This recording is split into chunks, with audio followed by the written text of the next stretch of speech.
अध्यात्म विज्ञान कोई धर्म या संप्रदाय नहीं है, ये स्पिरिचुअल साइंस है जो कुदरत के कानून पर आधारित है। ये विज्ञान पूरे ब्रह्मांड के सभी रहस्यों को उजागर करता है और जीवन के सभी पहलुओं को समझने के लिए एक नई दृष्टि देता है। इसी को आर्ट ऑफ विजन कहते हैं, दुनिया को देखने की एक नई दृष्टि, जो अध्यात्म विज्ञानी परम पूज्य स्वामी श्री कमलेशानंद जी के निर्देशन में सनातन सत्य का अनुसंधान कर हमारे जीवन को प्रकाशित करे। जय सच्चिदानंद। આજે સવારના સેશનમાં પુરુષાર્થ કેમ કરવાનો, પુરુષાર્થ કઈ રીતે કરવાનો અને પુરુષાર્થ કરીને અનુભવ શું થાય એને સમજાવવાની શરૂઆત સવારમાં થોડી ઘણી કરેલી। અત્યારે એ વાતને આગળ લઈ જઈએ।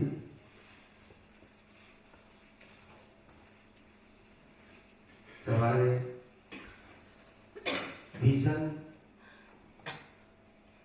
અને મન એના ઉપર ઘણી વાતો થયેલી।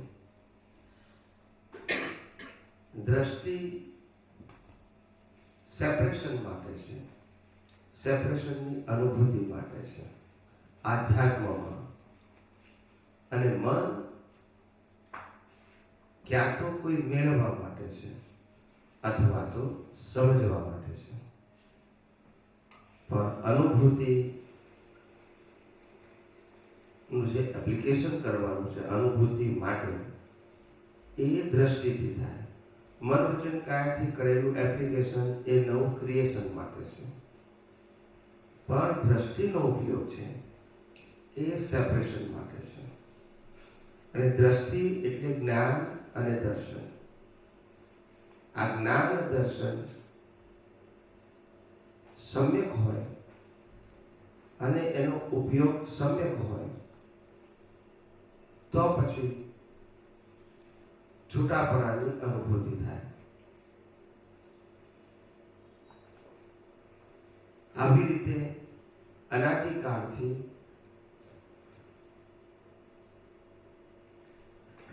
દુનિયાની અંદર મોટા ભાગના જીવોને છૂટવું શેનાથી, મુક્ત થવું શેનાથી,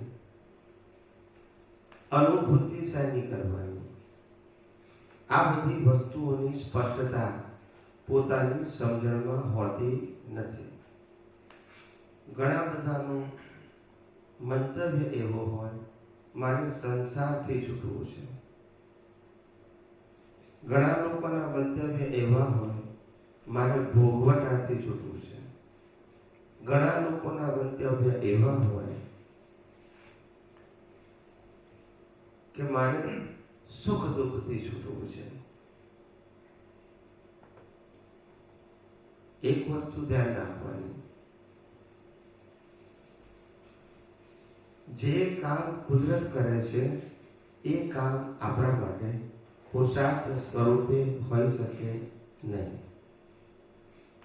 જેમ જન્મ, જીવન, મૃત્યુ એ કુદરતી રચના છે, પછી એ આપણો સબ્જેક્ટ ના હોવો જોઈએ કે ક્યારે મારે મરવું। બીજું, મન વચન કાયાને સાધન સંપત્તિ સંબંધોને સત્તા કુદરત આપે છે, કુદરત લઈ લે છે, માટે એને ત્યાગની વાત ન કરવી, કારણ કે આપણો વિષય નથી, કુદરતનો વિષય છે। ફિઝિકલ સુખ દુઃખથી છૂટવું એ તો કુદરત આપણને પ્રત્યેક સમયે પરિણામ આપી અને છોડાઈ દે છે। કર્મોથી છૂટવું તો કર્મ પણ કુદરત જ આપણને છોડાઈ દે છે। જે કર્મ ગયા અવતારમાં બાંધી લાયા છો એક એક કર્મો કુદરત પૂરા કરી દે છે। આ બધા કુદરતના કામ છે। મારે શરીરથી છૂટવું છે, શરીરથી પણ કુદરત જ છોડાવશે, કારણ કે એનું જ છે। તો આધ્યાત્મમાં છૂટવું એટલે શું, અથવા શેનાથી છૂટવું? અજ્ઞાનતાથી છૂટવાનું છે. અજ્ઞાનતા એ દ્રષ્ટિનો વિષય છે, મન વચન કાયાનો વિષય નથી. દ્રષ્ટિમાં અજ્ઞાનતાનો નાશ કરવો એ આધ્યાત્મ વિજ્ઞાનનો પુરુષાર્થ છે. અજ્ઞાનનો નાશ થાય એટલે શું થાય? અજ્ઞાનનો નાશ થાય એટલે રિલેટિવ સત્યનું અસ્તિત્વ તમારી દ્રષ્ટિમાં ના રહે. રિલેટિવ સત્ય એટલે પઝલ, વ્યૂ પોઈન્ટ, ટેમ્પરરી. સનાતન સત્ય એટલે યુનિવર્સલ ટ્રુથ, પરમેનન્ટ, નો પઝલ, નો ચેન્જ. આવી રીતે અનાદિકાળથી આપણે બધા જીવનની અંદર જે પઝલમાં ડિઝોલ્વ થઈ ગઈ છે એનું કારણ touch the relative truth and relative circumstances. લૌકિક સંબંધોને ટચ કરીએ છીએ, લૌકિક સંબંધોમાં ભળી જઈએ છીએ, લૌકિક સંબંધોની વેલ્યુ કરીએ છીએ. આપણા જ્ઞાન દર્શનમાં પ્રકૃતિને વેલ્યુ હોય, વ્યવહારમાં વેલ્યુ હોય, એ તો સમજી શકાય છે કારણ કે ઉદય કર્મ છે. પણ દ્રષ્ટિમાં વેલ્યુ હોય એ અજ્ઞાનતા છે. વારે ઘડીએ રિલેટિવ શક્તિની વેલ્યુ આપણા દ્રષ્ટિમાં અંકિત થઈ ગયા છે. એટલે ડિસ્ટર્બ થનારી પ્રકૃતિ નથી, ડિસ્ટર્બ થનારું જ્ઞાન દર્શન છે. જ્ઞાન દર્શન સ્થિર હોવું જોઈએ, શાંત હોવું જોઈએ, પાવરફુલ હોવું જોઈએ, બ્રોડ હોવું જોઈએ, જેમાં બધા જ પ્રકારના રિલેટિવ સત્યરૂપી અજ્ઞાન ડિમોલિશ થઈ જાય, ડિઝોલ્વ થઈ જાય. એટલું બ્રોડ, સાઉન્ડ અને સ્ટેબલ જ્ઞાન દર્શન હોવું જોઈએ. નાના નાના સંજોગોમાં આપણું જ્ઞાન દર્શન હાલી જાય છે. પ્રકૃતિ હાલ એનો વાંધો નહીં, જ્ઞાન દર્શન ના હાલવું જોઈએ. પુરુષાર્થ વાળો ભાગ જ્ઞાન દર્શન છે, પુરુષાર્થ વાળો ભાગ મન વચન કાયા નથી, પણ એ હાલી જાય છે. અવસ્થા એના ઉપર હાવી થઈ જાય છે, અને હાવી થવાનું કારણ આપણે હજુ યથાર્થ રૂપે કુદરતી રચના સમજ્યા નથી. કોઈ પણ પરિસ્થિતિમાં આપણા જ્ઞાન દર્શનનો જે સ્વભાવ છે, ઓબ્ઝર્વેશન એન્ડ સેપરેશન, એનાથી નીચે ઉતરવાનું નહીં. પુરુષાર્થ કરીને, ઉદય કરીને આપણો પ્રશ્ન નથી. જ્ઞાન દર્શનમાં એવું થઈ જાય છે કે આવું તો આપણે કરવું જોઈએ, આવું તો આપણે ન કરવું જોઈએ, આવી દ્રષ્ટિ હોવી જોઈએ, આવી સમજણ હોવી જોઈએ, વ્યવહારમાં આવું તો ના ચાલે. આ લૌકિક પ્રશ્નને જ્ઞાન દર્શન જે અલૌકિક પ્રાપ્ત થયું છે, સનાતન સત્ય પ્રાપ્ત થયું છે, એની સાથે આ લૌકિક અવસ્થાઓ જોડવી નહીં, નહીતર તમારું જ્ઞાન દર્શન અસ્થિર થઈ જશે. કેવળ દર્શન એટલે શું? દર્શનની સ્થિરતા. અને કેવળ જ્ઞાન એટલે જ્ઞાનની સ્થિરતા. કોઈ પણ સંજોગમાં હું નિશ્ચય નિર્ણયથી કેવળ શુદ્ધાત્મા છું. એ મરણાંત સંકટ આવે તોય હું શુદ્ધાત્મા છું, એ હાલે નહીં. એ જ્ઞાન દશા.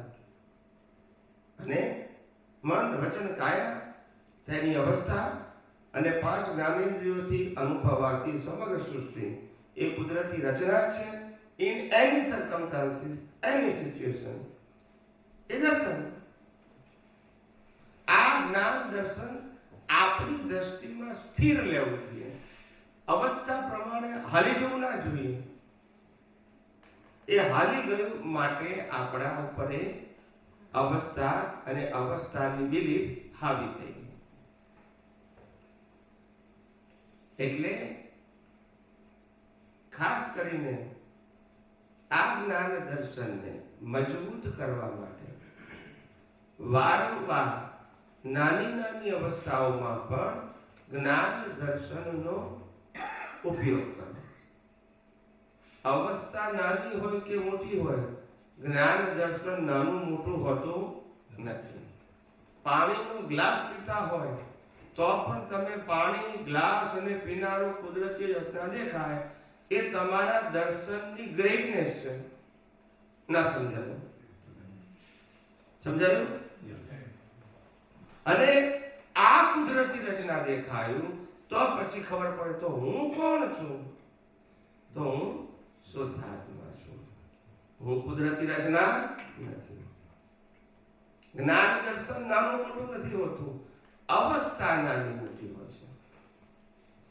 આપણે વારે ઘડીએ ખસી જાય છે જ્ઞાન દર્શન, વારે ઘડીએ ખસી જાય છે અને રિલેટિવ સત્યમાં સામીપ્ય ભાવથી ભળી જાય છે.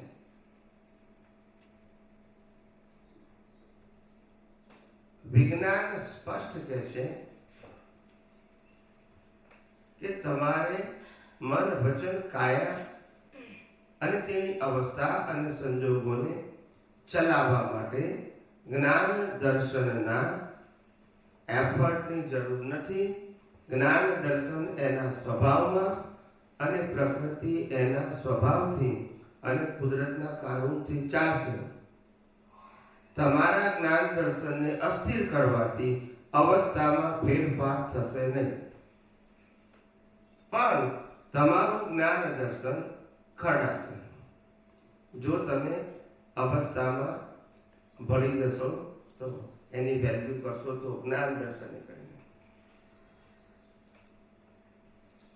એટલે નાના નાના સંજોગોમાંથી છૂટા રહેતા શીખો, એને પ્રેક્ટિસ કરો. મોટા સંજોગોમાં જ છૂટા રહેવું એવું જરૂરી નથી. ધીમે ધીમે એ પરિસ્થિતિ આવશે, પણ પ્રેક્ટિસ એવી કરો કે દિવસમાં માનો કે આપણે 16 કલાક જાગતા હોઈએ અને 8 કલાક ઊંઘતા હોઈએ તો 8 કલાક બાજુમાં મૂકી દઈએ, પણ જે 16 કલાકનો જે સમય છે એની અંદર આખા દિવસમાં માનો કે 10 પરિસ્થિતિ જરા એબનોર્મલ આવે, નોર્મલ ના આવે, પણ બાકી બધા સંજોગો તો નોર્મલ હોય છે. યસ કે નો? તો ટોટલ 100% સંજોગોમાંથી દાખલા તરીકે 5% સંજોગો એબનોર્મલ હોય અને 95% નોર્મલ હોય. It's a routine. તો રૂટીનમાં પાકા થઈ જશો જ્ઞાન દર્શનના ઉપયોગથી, તો જે પેલા 5% વાળા સંજોગો છે એ તમારી પરિપક્વતાને કારણે એમાં પણ તમારા જ્ઞાન દર્શનનો ઉપયોગ ધીરે ધીરે સ્થિર થશે, મેચ્યોરિટીને કારણે. એટલે મોટા સંજોગોમાં મને આ વિજ્ઞાન ખસી જાય છે એવું જે આપણે બોલીએ છીએ અને માનીએ છીએ, પણ હું એમ કહું છું કે નાના નાના સંજોગોમાં પણ ક્યાં જાગૃતિ રહેશે? હું જાગૃતિની વાત કરું છું, હું ક્રિયાની વાત. આપણે ખાતા હોય, બોલતા હોય, મનમાં વિચાર આવતો હોય, કોઈ ક્રિયા કરતા હોય, બીજી કોઈની સાથે ડીલ કરતા હોય, તો એ આખા પેકેજને કુદરતી રચના જોવામાં શું વાંધો છે? હું ખાલી જોવાનું જ કહું છું, બદલવાનું ફેરવવાનું તો કહેતો જ નથી. પણ આપણે આ રીતે પુરુષાર્થ કરવા ટેવાયેલા નથી. આપણે નોલેજને પુરુષાર્થ માનીએ છીએ. શું કરીએ છીએ? કે મને ખબર છે, ખબર છે પુરુષાર્થ નથી. ટુ યુઝ જ્ઞાનને દર્શનનો દ્રષ્ટિથી ઉપયોગ કરવો એ પુરુષાર્થ છે. નાના નાના સંજોગોમાં એના આધારે તમારી દ્રષ્ટિ પરિપક્વ થશે. મોટા સંજોગોમાં ધીમે ધીમે પછી આસાનીથી રહેશે. આપણી ભૂલ ખાલી આપણને એવું લાગે છે કે ખબર છે હવે આ પાણી પીવું છે તો પ્રકૃતિ પીએ છે, હું તો શુદ્ધાત્મા છું ને. એવું નહીં. કુદરતી રચના છે જ એવું તમને વિઝનમાં ફીલ થવું જોઈએ. It's not like a word. કુદરતી રચના, આ કુદરતી રચના દેખતાની સાથે કુદરત અને કુદરતી કાનૂન ઇનબિલ્ટ છે એવું ફીલ થવું જોઈએ. એટલે ત્યાં હું ને મારો સબ્જેક્ટ ખલાસ થઈ ગયો એ અવસ્થામાં.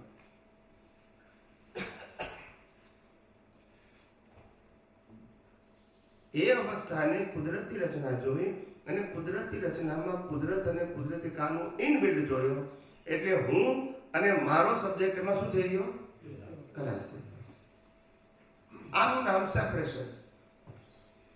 આવા સેપરેશનથી અવસ્થાની અસર જ્ઞાન દર્શન ઉપર ના થાય. નાની બાબતોમાં પ્રેક્ટિસ નથી કરતા આપણે. એવું છે કે જે માણસો રોજ જે યોગા કરતા હોય અને અંગને વાળતા હોય અને એના બધા અંગો રબર જેવા થઈ ગયા હોય. કેવા થઈ ગયા હોય? ખ્યાલ આવી ગયો? હવે એને આપણે કોઈ પણ પ્રકારનું યોગાસન કહીએ તો ફટ લઈને શું કરે? કરી નાખે. હવે આપણે કરવા જઈએ તો સમજાય છે? તો એની પાસે કોઈ ચમત્કાર છે કે પ્રેક્ટિસ?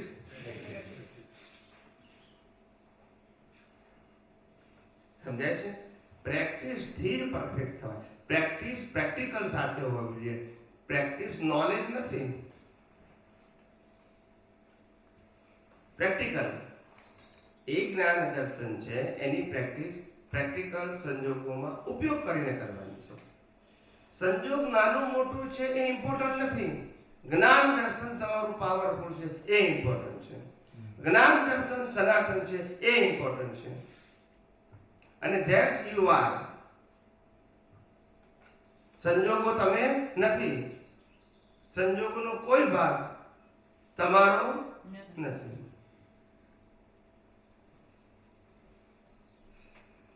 જે સંજોગોમાં સફર કરી રહ્યું છે એ શરીર પણ તમારું નથી. માટે સેપરેશન ઇઝ મોસ્ટ ઇમ્પોર્ટન્ટ. છૂટાપણું.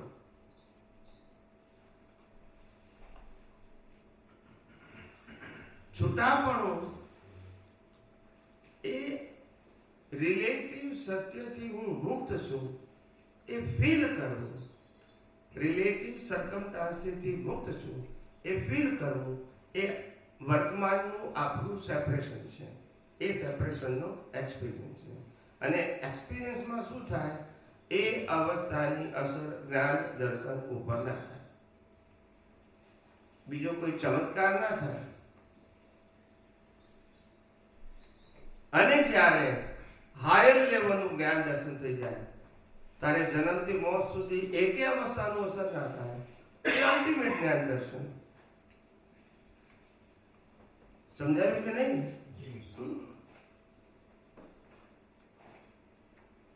એટલે બધી જ અવસ્થાઓ આપણે સમ્યક જ્ઞાન સમ્યક દર્શનથી આસાનીથી પાસ કરી શકીએ. એ જ કેવળ દર્શન. પછી પુરુષાર્થથી તમારું વિઝન સેટ થઈ ગયું, પછી કરવાનું પણ પ્રેક્ટિસથી. નાના નાના સંજોગોમાં પ્રેક્ટિસ કરો. કોઈનો ફોન આવ્યો ને આપણે વાત કરી ને આપણે અપસેટ થઈ ગયા, તરત આપણે જોવાય ફોન વાત કરનારો, અપસેટ થનારો, બોલનારો કુદરતી રચના છે. હું એનાથી મુક્ત એવો શુદ્ધાત્મા છું. તો વાંધો શું છે? પેલી ક્રિયા ચાલતી હોય પેરેલલ આપણું જ્ઞાન દર્શન. જ્ઞાન દર્શન માટે કોઈ સેપરેટ ટાઈમની જરૂર નથી, કારણ કે પેલું મિકેનિકલ ક્રિયા છે અને સેપરેશનનું જે જ્ઞાન દર્શન છે એ લાઈવ ક્રિયા છે. મિકેનિકલ ક્રિયા અને લાઈવ ક્રિયા બંને પેરેલલ હોઈ શકે. સમજાય છે? પણ આપણી જાગૃતિ હોય એ પ્રમાણે હોય. એટલે બંને પેરેલલ છે, એક પરિણામ વાળો ભાગ અને એક પુરુષાર્થ વાળો ભાગ. પરિણામ વાળો ભાગ તો ઓટો મોડ છે, એમાં તમારી જાગૃતિની જરૂર જ નથી. પછી પુરુષાર્થ વાળા ભાગમાં જાગૃતિની જરૂર છે, અને પુરુષાર્થ વાળો ભાગ એટલે જ્ઞાન અને દર્શન. પરિણામ વાળો ભાગ એટલે મન, વચન, કાયા અને તેની અવસ્થા. બંને વસ્તુ કેવી છે? સેપરેટ છે. તો પછી જાગૃતિ કેમ પેરેલલ ના રહે? એક મિકેનિકલ ભાગ છે, એક જાગ્રત ભાગ છે. તો જાગ્રત ભાગ મિકેનિકલ ભાગને પોતાના સમ્યક જ્ઞાન દર્શનથી કેમ ના જોઈ શકે? અને એમાં ક્યાં તકલીફ છે? જોવાનું છે ને આપણે તો. પણ આ પ્રેક્ટિસનો અભાવ છે. શું છે? પ્રેક્ટિસનો અભાવ છે. અને ઘણી વખત બહુ જ વિચારક માણસોને ભૂલ ક્યાં થઈ જાય છે કે મોટા મોટા સંજોગોમાં હું આ વિજ્ઞાનને હાજર રાખવા પ્રયત્ન કરું, પણ એને ખબર નથી પડતી કે પ્રેક્ટિસથી પાવરફુલ થયા વગર, નાના નાના સંજોગોમાં પ્રેક્ટિસથી પાવરફુલ થયા વગર મોટા સંજોગોમાં આવી રીતે આ દ્રષ્ટિનો યથાર્થ ઉપયોગ કરવો ટફ થઈ જાય છે. પણ નાના નાના સંજોગોમાંથી ઉપયોગ કરીને તમે જે મેચ્યોર થયા છો, દ્રષ્ટિમાં મેચ્યોરિટી આવી છે, તો મોટા સંજોગોમાં એપ્લિકેશન તમને આસાન થઈ જશે. એટલે આ મહત્વનું છે. પ્રેક્ટિસ બહુ મહત્વની છે. પણ અહીંયા પ્રેક્ટિસ એટલે જ્ઞાન દર્શનનો દ્રષ્ટિથી ઉપયોગ. પ્રેક્ટિસ એટલે મન, વચન, કાયની કોઈ ક્રિયા નહીં. આ ખાસ ધ્યાન રાખવાનું. ને એટલું સરળ છે. મેં તમને કીધું કે એકવાર એની ગેડ બેસી જવી જોઈએ. બહુ જ ઈઝી છે, અઘરું નથી. નાની નાની બાબતોમાં તમે ઉપયોગ મૂકતા શીખો. જ્ઞાન દર્શન તમે ઉપયોગની તમે વેલ્યુ રાખો, અવસ્થાની વેલ્યુ ના રાખો. અવસ્થા પોતે ડિઝોલ્વ થવા આવી છે. યસ ઓર નો? તો વેલ્યુ અવસ્થાની કે તમારા જ્ઞાન દર્શનની? પાણી પીવું છો એ અવસ્થા છે, એ ડિઝોલ્વ થવા આવ્યું છે. કરેક્ટ? પણ તમારું જ્ઞાન દર્શન ડિઝોલ્વ થવા આવ્યું છે કે લાઈવ છે? તો વેલ્યુ કોની? એટલે તમે સંજોગોમાં નાના છે માટે મારે જ્ઞાન દર્શન તો મને ખબર છે, એની ઉપયોગ કરો. That is important. Use through your awareness. That is important. એટલે જ્ઞાન દર્શનને નાના ના માનો, અવસ્થા ગમે તેવી હોય. આપણે અવસ્થાને આધારે જ્ઞાન દર્શન માપવાનું નથી, કારણ કે જ્ઞાન અને દર્શન બંને અનંત શક્તિવાળા સત્તા રૂપે આપણે છીએ, અને અનુભવ રૂપે એ દશા પ્રાપ્ત કરવાની છે. સત્તા રૂપે છીએ, આત્માના સ્વભાવ રૂપે છે, અત્યારે અનુભવ રૂપે નથી.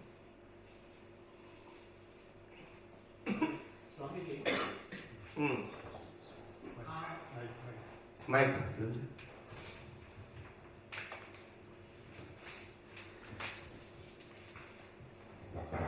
જય સચિદાનંદ સ્વામી. જય સચિદાનંદ. નાના પ્રસંગોમાં સુંદર રીતે સમજાવ્યું કે આપણે ત્યાંથી પ્રેક્ટિસ શરૂ કરવાની છે, અને જ્યારે પણ આવા નાના પ્રસંગોની અંદર પણ આપણે આ સમિત જ્ઞાન, સમિત દર્શનનો ઉપયોગ યથાર્થ કર્યો તો એ તરત જ આપણા ડેવલપમેન્ટમાં આવી ગયું. યા એને તો સેપરેશન કહેવાય ને, એ અવસ્થાનું સેપરેશન. અને એ જ આપણે બધી અવસ્થામાં રહે એવી જાગૃતિ, પુરુષાર્થ ઉપયોગ રાખવાનો છે. એટલે ટૂંકમાં નાના પ્રસંગોની અંદર પણ જે ઉપયોગ કર્યો એ ડેફિનેટલી આપણા એક બહુ જ એ તમારી કેપિટલ સાઉન્ડ થાય છે, તમારી મેચ્યોરિટી વધે છે, ને મેચ્યોરિટીમાં જે પાવર આવે છે એ પછી મોટા મોટા પ્રસંગમાં પણ તમને એ પાવર કામ લાગશે. બરાબર સમજાય છે? એટલે જેમ જેમ આપણે નાના નાના પ્રસંગોની અંદર પણ આવા રોજિંદા વ્યવહારની અંદર આવા નાના પ્રસંગો અને ત્યારે જો આપણી આવી જાગૃતિ વધારતા જઈએ તો દિવસે દિવસે જાગૃતિ એટલી વધતી જશે કે ઓટોમોટ થઈ જશે. અને જ્યારે મોટા પ્રસંગો આવે ત્યારે કદાચ એ નબળી પણ પડી જાય તો છતાં એનું એટલું બધું હેવી થાય એ પ્રસંગ ત્યારે કારણ કે એટલું ડેવલપમેન્ટ આપણું આ જન્મમાં વધી બરાબર. યસ, દેખો તમે રોજની 10 ઉઠબેસ કરો જી પછી રોજ ખાલી 2 જ વધારો. કેટલી? એટલે આજે 10 કરી તો કાલે 12, જી આજે 12 કરી તો કાલે 14. જી ચાલે ગયું? જી તો એ વર્ષ પછી તમે 750 ઉઠબેસ કરી શકશો. બોલતા નથી. સાચું. તમે 750 પ્લેસ કરવા જાઓ તો ઉપર પહોંચી જાઓ.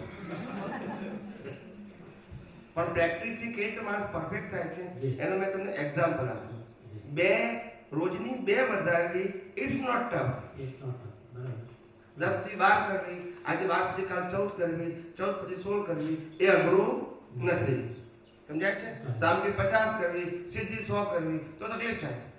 સીધી એવી રીતે નાના પ્રસંગોમાં તમે મેચ્યોર એ મેચ્યોરિટી તમને મોટા પ્રસંગોમાં કામ લાગશે. પણ સાધારણ રીતે સામાન્ય રીતે આપણે બધામાં શું એક આ જે તમે આજે વાત કરી ને બહુ જબરજસ્ત વાત કે આ નાના પ્રસંગોથી પણ આપણું ડેવલપમેન્ટ થતું જાય છે. આપણે ઘણી વખતે માનીએ છીએ કે આ તો ના, આપણું મને ખબર છે ને, આ તો કુદરત એવું ખબર છે એવું ના ચાલે. જી એ નોલેજનો પ્રશ્ન નથી, એપ્લિકેશનનો પ્રશ્ન છે. અને જ્ઞાન, મેં હમણાં તમને કીધું, જ્ઞાન દર્શન ક્યારે નાનું મોટું નથી હોતું. સંજોગો નાના મોટા હોઈ શકે, જ્ઞાન દર્શન તો કાયમ માટે સનાતન જ છે. મારામારીમાં ઉપયોગ કરો, પ્રેમમાં ઉપયોગ કરો કે પાણી પીવામાં ઉપયોગ કરો, જ્ઞાન દર્શન નાનું મોટું નથી. સંજોગો ગમે તેવા નાના અવસ્થા નાની મોટી. અદ્ભુત. જય સચિદાનંદ. જય સચિદાનંદ. એટલે ઘણા લોકોને એવું થાય કે પુરુષાર્થ કેમ કરવો, ઉપયોગમાં કેમ રહેવું, કેમ રહેવાતું નથી. ખબર તો છે બધી. શું કીધું? ખબર તો પણ રહેવાતું, કારણ કે અભાવ પ્રેક્ટિસનો છે. શું છે? અને પ્રેક્ટિસ માટે પોતાના મનોબળે કરીને કરે એ તો સારું છે, પણ એના માટે એન્વાયરમેન્ટ જોઈએ. અને એન્વાયરમેન્ટ માટે સત્સંગ અને શિબિર છે. સમજાય છે? તમને 5 વર્ષથી ખબર છે કે યોગા કરવા એ ફિઝિકલ ફિટનેસ માટે બેસ્ટ અને સિમ્પલ સાધન છે કે જેમાં બાહ્ય કોઈ સાધનની જરૂર નથી. પણ થાય નહીં. પણ આપણા પડોશમાં કોઈ જાણીતી વ્યક્તિ આવીને એ કરતો હોય ને આપણે ઘેર જઈએ તો ધીમે ધીમે આપણને કરવાનું encourage. Live circumstances they encourage you, they give you the moral support. Yes or no? પણ જોઈએ નહીં તો 10 વર્ષ સુધી ના થાય. એન્વાયરમેન્ટ. શું કીધું? આ સત્સંગ અને શિબિર એન્વાયરમેન્ટ પૂરું પાડે છે. દર વખતે નવું વિજ્ઞાન હોતું નથી, પણ એન્વાયરમેન્ટ પૂરું પાડે છે. એટલે જે તમારી પાસે પાવર છે એ ઓલ પાવર પાછો મોરલ સપોર્ટથી મજબૂત થાય છે અને તમારું એપ્લિકેશન જે છે એ વધ્યા કરે છે. આના અનુસંધાનમાં ઘણા મહાત્મા ઘણી વખત એમ કહેતા હોય છે કે જે સ્વામીજી આગળથી વાત સાંભળેલી છે આપણે જ્ઞાન દર્શન, કુદરતી કાનૂન, કુદરતી રચના, આનું બધું રિપીટેશન થયા કે ઘણા એમ થતું હશે. પણ આ જે રેગ્યુલર સાંભળવાથી આપણું જ્ઞાન દર્શન કેટલું પણ આપણે પાકું કરીએ છીએ, કેટલી આપણી પ્રેક્ટિસ વધતી હશે જાણીને અજાણે પણ એનું આ મહત્વ છે. એટલા માટે સત્સંગ અને રેગ્યુલર સત્સંગ સાંભળવા, ઝૂમમાં સાંભળો કે એનું મહત્વ આમાં સાબિત થાય છે. બાકી માણસને ખાવું, પીવું, નાવું, ઊંઘવું રોજ રિપીટ થાય છે તોય કંટાળતા નથી, બોલતા નથી. બરાબર. ખ્યાલ આવે? એને ખબર નથી પડતી કે વેલ્યુ ક્રિયાની છે કે જ્ઞાન દર્શનની. વેલ્યુ જ્ઞાન દર્શનની છે, ક્રિયાની ક્રિયા મિકેનિકલ છે. ખ્યાલ આવે? મિકેનિકલ ક્રિયામાં એને કંટાળો નથી આવતો, જ્ઞાન દર્શનના ઉપયોગ કરવામાં એને કંટાળો આવે છે. સમજાય છે?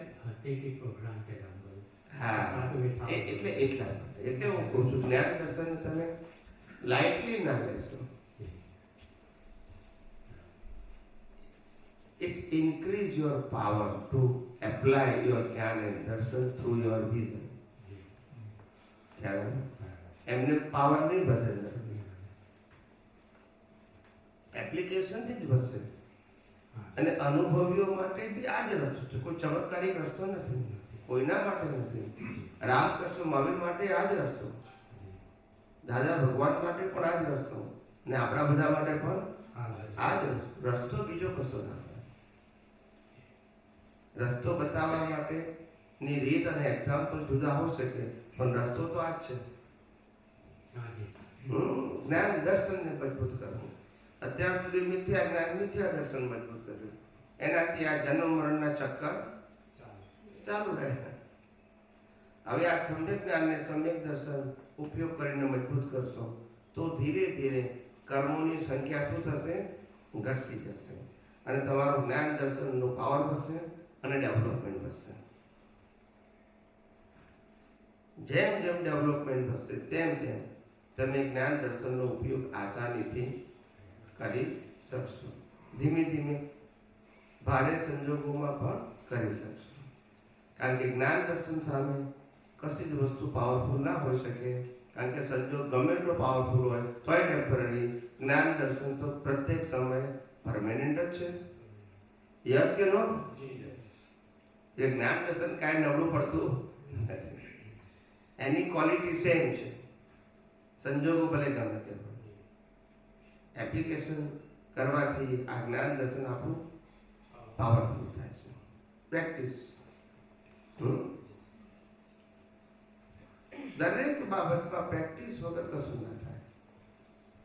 અને પ્રેક્ટિસ જ પ્રેક્ટિકલમાં પ્રેક્ટિસ કરવાની છે. પ્રેક્ટિસ એટલે કે મિકેનિકલ નથી કરવાની, સંજોગોમાં પ્રેક્ટિસ. અને જ્યારે કોઈ બાહ્ય વિશિષ્ટ પ્રકારના સંજોગો ના હોય ત્યારે ઊંડા ઉતરીને વિજ્ઞાનને સમજવા પ્રયત્ન કરવો અને આપણી દ્રષ્ટિમાં સેટ કરવું.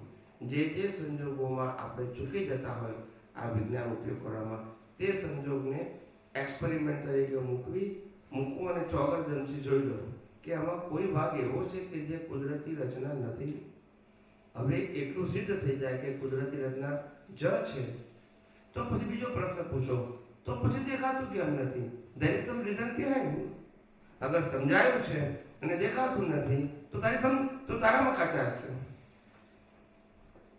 સમજાય? ના સમજાયું હોય તો સમજાવવાનો પ્રશ્ન આવે, પણ સમજાયા પછી ના દેખાય તો તારામાં એની કોઈક વેલ્યુ કહો, ઇન્ટરેસ્ટ કહો અથવા પ્રમાદ છે. સમજાય છે? એ તમારે શોધવું પડે. અને આ રીતે જ આગળ વધવાનું હોય. બાકી તો મુક્તિનો માર્ગ જેમ શ્રીમદ રાજચંદ્રજી કહી ગયા, સહજ, સરળ અને સુગમ છે. દાદા ભગવાન કહી ગયા કે મોક્ષ તો ખીચડી બનાવવા કરતા પણ સરળ છે. એનું કારણ મુક્તિનો માર્ગ અઘરો હોઈ શકે નહીં, કારણ કે એ આપણું સ્વરૂપ અને સ્વભાવ છે. સંસારનો માર્ગ સહેલો હોઈ શકે નહીં, કારણ કે આપણું સ્વરૂપ અને સ્વભાવ નથી. પણ જે અઘરું છે એ સહેલું લાગે છે, અને સહેલું છે એ ઊંધી દ્રષ્ટિ થઈ ગઈ છે. અને ઊંધી દ્રષ્ટિ થઈ જવાનું કારણ મોટા ભાગના ધર્મગુરુઓએ મોક્ષ માર્ગે પણ ફોર્મેટ આપી દીધું. પછી લાગે કે નહીં અઘરું? મોક્ષ માર્ગમાં ફોર્મેટ ના હોય એ આ વિજ્ઞાને કીધું, અને ફોર્મેટ હોય પુરુષાર્થ રૂપે તો મુક્તિનો માર્ગ ના હોય. ઉદય રૂપે હોય, પુરુષાર્થ રૂપે ના હોય. ક્રિયા બધી ઉદય રૂપે હોય, પુરુષાર્થ રૂપે ના હોય. શ્રીમદ રાજચંદ્રજીએ કહ્યું છે, કોઈ ક્રિયા જળ થઈ ગયા. એટલે શું? બોલો.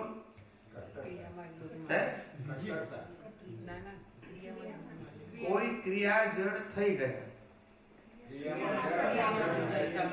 ક્રિયામાં કરતા પણ આ જ ક્રિયા મને મોક્ષે લઈ જશે, એ અજ્ઞાન છે. ક્રિયા અજ્ઞાન, ક્રિયા તો મન વચન કાયા કરે છે, પણ ક્રિયા પાછળ રહેલી દ્રષ્ટિ એ અજ્ઞાન છે. એને ક્રિયામાં જડ કીધું. જડનો મતલબ મિકેનિકલ પ્રોસેસને પુરુષાર્થ માનવો અને પછી એ પુરુષાર્થને પકડી રાખવો, એને જડ કીધું. શું કીધું? જડ. ભૂલ થાય એનો વાંધો નથી, પણ પછી દ્રષ્ટિ ફેરવી લેવાની કે ના, આમાં પુરુષાર્થ ના હોય, આ તો ઉદય કર્મ છે. એકવાર આપણે બધા ભેગા થઈને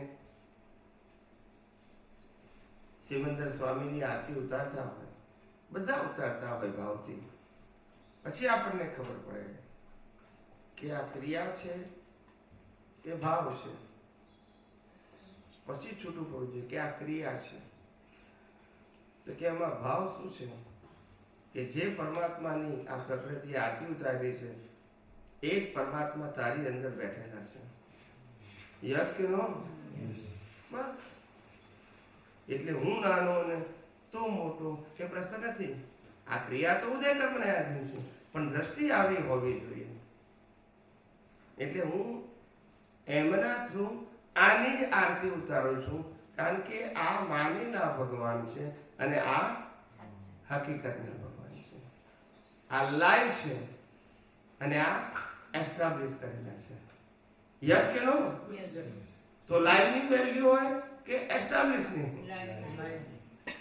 જ્યાં સુધી લાઈવ ન સમજાય ત્યાં સુધી એસ્ટાબ્લિશ બરાબર છે, પણ જ્યારે લાઈવ સમજાય પછી એસ્ટાબ્લિશ વાળા કુદરતી છે. આટલું. ક્રિયા પણ નથી કરવાની, પછી પુરુષાર્થ લાગવો જોઈએ નહીં. ત્યારે ખબર પડે કે પુરુષાર્થ આના માટે કરવાનો છે, આના માટે નહીં. આપણે પરમાત્મા તરફ જવાનું છે, પ્રકૃતિ તરફ નથી જવાનું. પ્રકૃતિ છે, પરમાત્મા છે, પણ દિશા હવે પરમાત્મા તરફની છે, પ્રકૃતિ તરફની નથી. સમજાય છે? હા, પૂછવું હોય તો પૂછો. સ્વામીજી, જે આપણે હમણાં તમે વાત કરી એ પ્રમાણે કે જે કોઈ એવા સંજોગો ના હોય, શાંતિથી બેઠા હોય ઘરમાં, ત્યારે અંદર ઘરની આપણા મનની અંદર આવું ચિંતન ચાલુ હોય છે, કુદરતી રચનાને સમજવા, અને ક્યાં કુદરતી રચના મને નથી દેખાતી. આવો વારે ઘડી આપણે આપણી જાતને પ્રશ્ન પૂછ્યા કે તો એ કંઈક સાચો પુરુષાર્થ છે કુદરતી રચના સમજવાનો? ફેરથી બોલો તો. આપણે કઈ રીતે કુદરતી રચના નથી, એ રીતે કઈ રીતે આપણી જાતે પ્રશ્ન પૂછી શકે ક્યાં કુદરતી રચના નથી? ના, સંજય, કોઈ પણ સંજોગ જે બની રહ્યો અથવા તો બની ગયો તે વખતે આપણને માનો કે કુદરતી રચના દેખાયું નહીં. બરાબર છે? હવે આપણે એનાલિસિસ કરીએ છીએ કે શું આ સંજોગ કુદરતી રચના છે કે નથી. એનાલિસિસની વાત કરું છું. તો એનાલિસિસ કરીએ તો શું નીકળે? એનો સાર નીકળે. ના ના, એનાલિસિસ કરીએ તો કુદરતી રચના દેખાય કે ના દેખાય એનો સાર. બે જ ઓપ્શન છે. શું દેખાય? કુદરતી રચના. ભલે વક્ર દેખાય, પાછળથી દેખાય ને કે ના દેખાય? દેખાય. હવે સાર તો નીકળી ગયો. એ વખતે એપ્લિકેશન ના થઈ, ઇટ ઇઝ ઓકે. પણ હવે તમને ખબર તો પડી ગઈ કે ખરેખર તો કુદરતી રચના છે. હવે તમારી દ્રષ્ટિ પાછળ જાઓ કે તમારી દ્રષ્ટિમાં કુદરતી રચના હોવા છતાં નથી દેખાયું. એનું રિઝલ્ટ સમજણ છે, પણ એ સમજણની અંદર તમારી અંદર કોઈક એવું કરેક્શન કરવાનું છે કે જે સંજોગ તમારા ઉપર હાવી થઈ. કુદરતી રચના છે અને કુદરતી રચના દેખાય એ તો સામાન્ય વસ્તુ છે. મને સૂર્ય દેખાય એ કે એબનોર્મલ વસ્તુ છે કે નોર્મલ છે? નોર્મલ ચંદ્ર દેખાય એ એબનોર્મલ છે? નોર્મલ તો કુદરતી રચના દેખાય એ નોર્મલ છે. નથી દેખાતી, there is some mistake in your vision. પણ એનો અર્થ એ કે જે કોઈ પ્રસંગ બની ગયો છે કે એવો સંયોગ આવ્યો અને એમાં નજીક રાખો. આપણે જે સંયોગ આવ્યો અને એમાં ક્યારેક આપણે આ જ્ઞાન અને દર્શન હાજર ન રહ્યા એટલે એનું એનાલિસિસ કરે છે. પણ સપોઝ કોઈ એવો સંજોગો છે જ નહીં, આપણે કહીએ કે કોઈ જાતે બીજી મૂંઝવણ નથી, આપણે રાતે બેઠા છે ઘરમાં, ત્યારે આપણે આ સમજવાનો પુરુષાર્થ કઈ પ્રકારનો હોવો જોઈએ? કાંઈ છે નહીં, આપણે કંઈ we are not analyzing any event that has gone and came and gone. સમજી ગયો? પહેલી વસ્તુ એ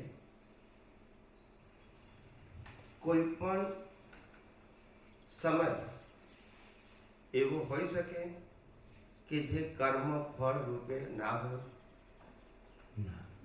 લાઈફમાં જન્મથી મોત સુધી કોઈ પણ સમય એવો હોઈ શકે જે કર્મ ફળ ના હોય. બરાબર ન હોય છે. That's it. પ્રકાર ભલે ગમે તે હોય પણ છે તો કર્મ, કુદરતી કર્મ. અને કર્મ ફળ છે માટે જ કુદરતી રચના. જી. કયા પ્રકારનું છે ડિફરન્ટ સ્ટોરી છે, પણ કોઈ પણ કર્મ ફળ કુદરતી રચના ન હોય એવું બને. ના. અને કોઈ પણ સમય કુદરતી રચના ન કર્મ ફળ ના હોય એવું બને. ના બને. જાગીએ ત્યારે બધા સંજોગ કુદરતી રચના, ઊંઘી જઈએ તો પણ જી. યસ કે નો? Yes, yes. સપનું આવે તે પણ કુદરતી રચના. કર્મ ફળ કરું કે નહીં? બરાબર. એક સંજોગ એવો નથી કે જે કર્મ ફળ નથી માટે કુદરતી રચના નથી. પણ મને નથી દેખાતા તો મારા સમજણમાં, મારી દ્રષ્ટિમાં, મારા અન્ડરસ્ટેન્ડિંગમાં કઈ કચાશ છે એ તો મારે જોવું પડે ને. It's a individual matter, it is not a general matter. Absolutely. બરાબર છે. સમજાય છે? જી, જી. તમને એ અવસ્થાના કોઈ પણ કોર્નર ઉપર મોહ હોય, ઇમ્પોર્ટન્સ હોય, જી. વેલ્યુ હોય, એટલે તમે એને કુદરતી રચના જોવાનું ચૂકી જાઓ બાય એની એંગલ. સમજાય છે? હા જી. મોહ. પછી એ સંજોગ સુખનો હોય કે દુઃખનો હોય, બંનેને મોહ કહેવાય. બરાબર. સમજાય છે? જી, જી. મોહની ડેફિનેશન, મોહ એટલે પોતાના સ્વરૂપનું ભાન ભૂલાવી દે એ બધું મોહ કહેવાય. પછી રાગ હોય કે મોહ એટલે ખાલી સુખની વસ્તુ કે રાગની વસ્તુ નહીં, રાગ દ્વેષ બંનેને મોહ કહેવાય. જે પણ કંઈ આપણે આપણા મૂળ સ્વભાવથી ભૂલાવી દે એ મોહ. Yes, correct, simple definition. પોતાના સ્વ સ્વરૂપને સ્વ સ્વભાવથી ભૂલાવી દે એ બધું મોહ. પછી પ્રકાર ભલે ગમે તે હોય. જી. અને મોહનું કારણ value of circumstances, important of circumstances. Exactly. તો જ થાય. બહુ જ મોહ હોય. બરાબર છે. અને એનું જ્યારે આપણે ઝીરો વેલ્યુ કરતા શીખી ગયા આસ્તે આસ્તે મોહ ઓછો થતો જશે. હજુ આપણી જે બુદ્ધિ છે, લાઈવ બુદ્ધિ, કઈ લાઈફ બધી. ડિસ્ચાર્જ બુદ્ધિ તો મિકેનિકલ છે, જી. પણ લાઈવ બુદ્ધિમાં એવું છે કે હું ના કરું તો કેવી રીતે થાય. હું લાઈવ બુદ્ધિની વાત કરું છું, ડિસ્ચાર્જ નથી કહેતો. હા જી. એટલે એ લાઈવ બુદ્ધિ સબ્જેક્ટ ટુ યોર જ્ઞાન દર્શન નથી, સબ્જેક્ટ ટુ રિલેટિવ ટ્રુથ છે.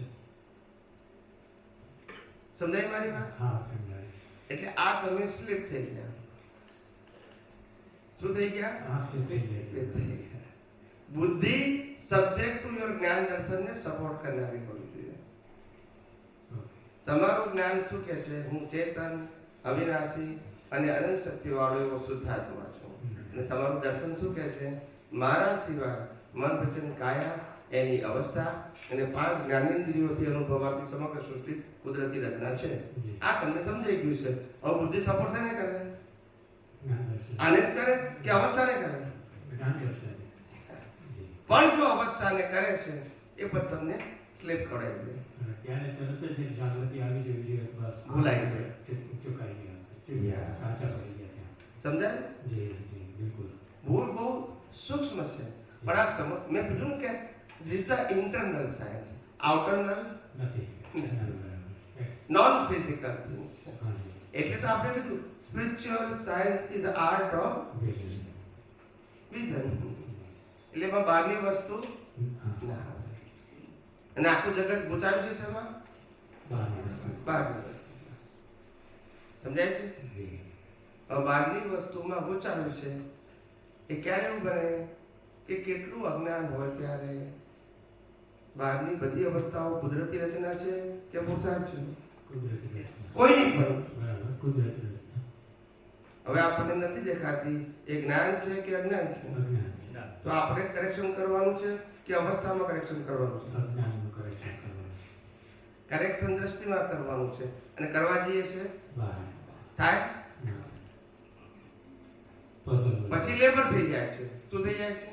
લેબર. મારે પ્રકૃતિ સુધારવાની, મારે વાણી સુધારવાની, મારે વિચારો સુધારવાના. પછી લેબર થઈ જાય. હા. અને તમને ખ્યાલ આવી જ જવો જોઈએ તમે સુધારવાનું ભૂલ્યા ત્યારથી તમારો દેહાધ્યાસ શરૂ થઈ ગયો ને આત્માનો અધ્યાસ એ જ સમયથી છૂટી ગયો. ચાલો થઈ ગયું. બરાબર. Yes or no? Yes, yes. પણ તમને ખબર પડતી સ્લીપ થઈ જાવ છો. શું થઈ જાવ છો? શીખી જવાય છે. બરાબર. ખ્યાલ આવે? જય શ્રી કૃષ્ણ. એટલે કીધું જાગૃતિ ને જાગૃતિ માટે જે મેં આખો પ્રેક્ટિસનો પ્રયોગ બતાવ્યો એ પ્રયોગ જય સચ્ચિદાનંદ. સ્વામી, વિજ્ઞાનની દ્રષ્ટિએ યથાર્થ અર્થ વૈરાગ્ય સમજાવો. અર્થ વૈરાગ્યનો યથાર્થ અર્થ વૈરાગ્ય.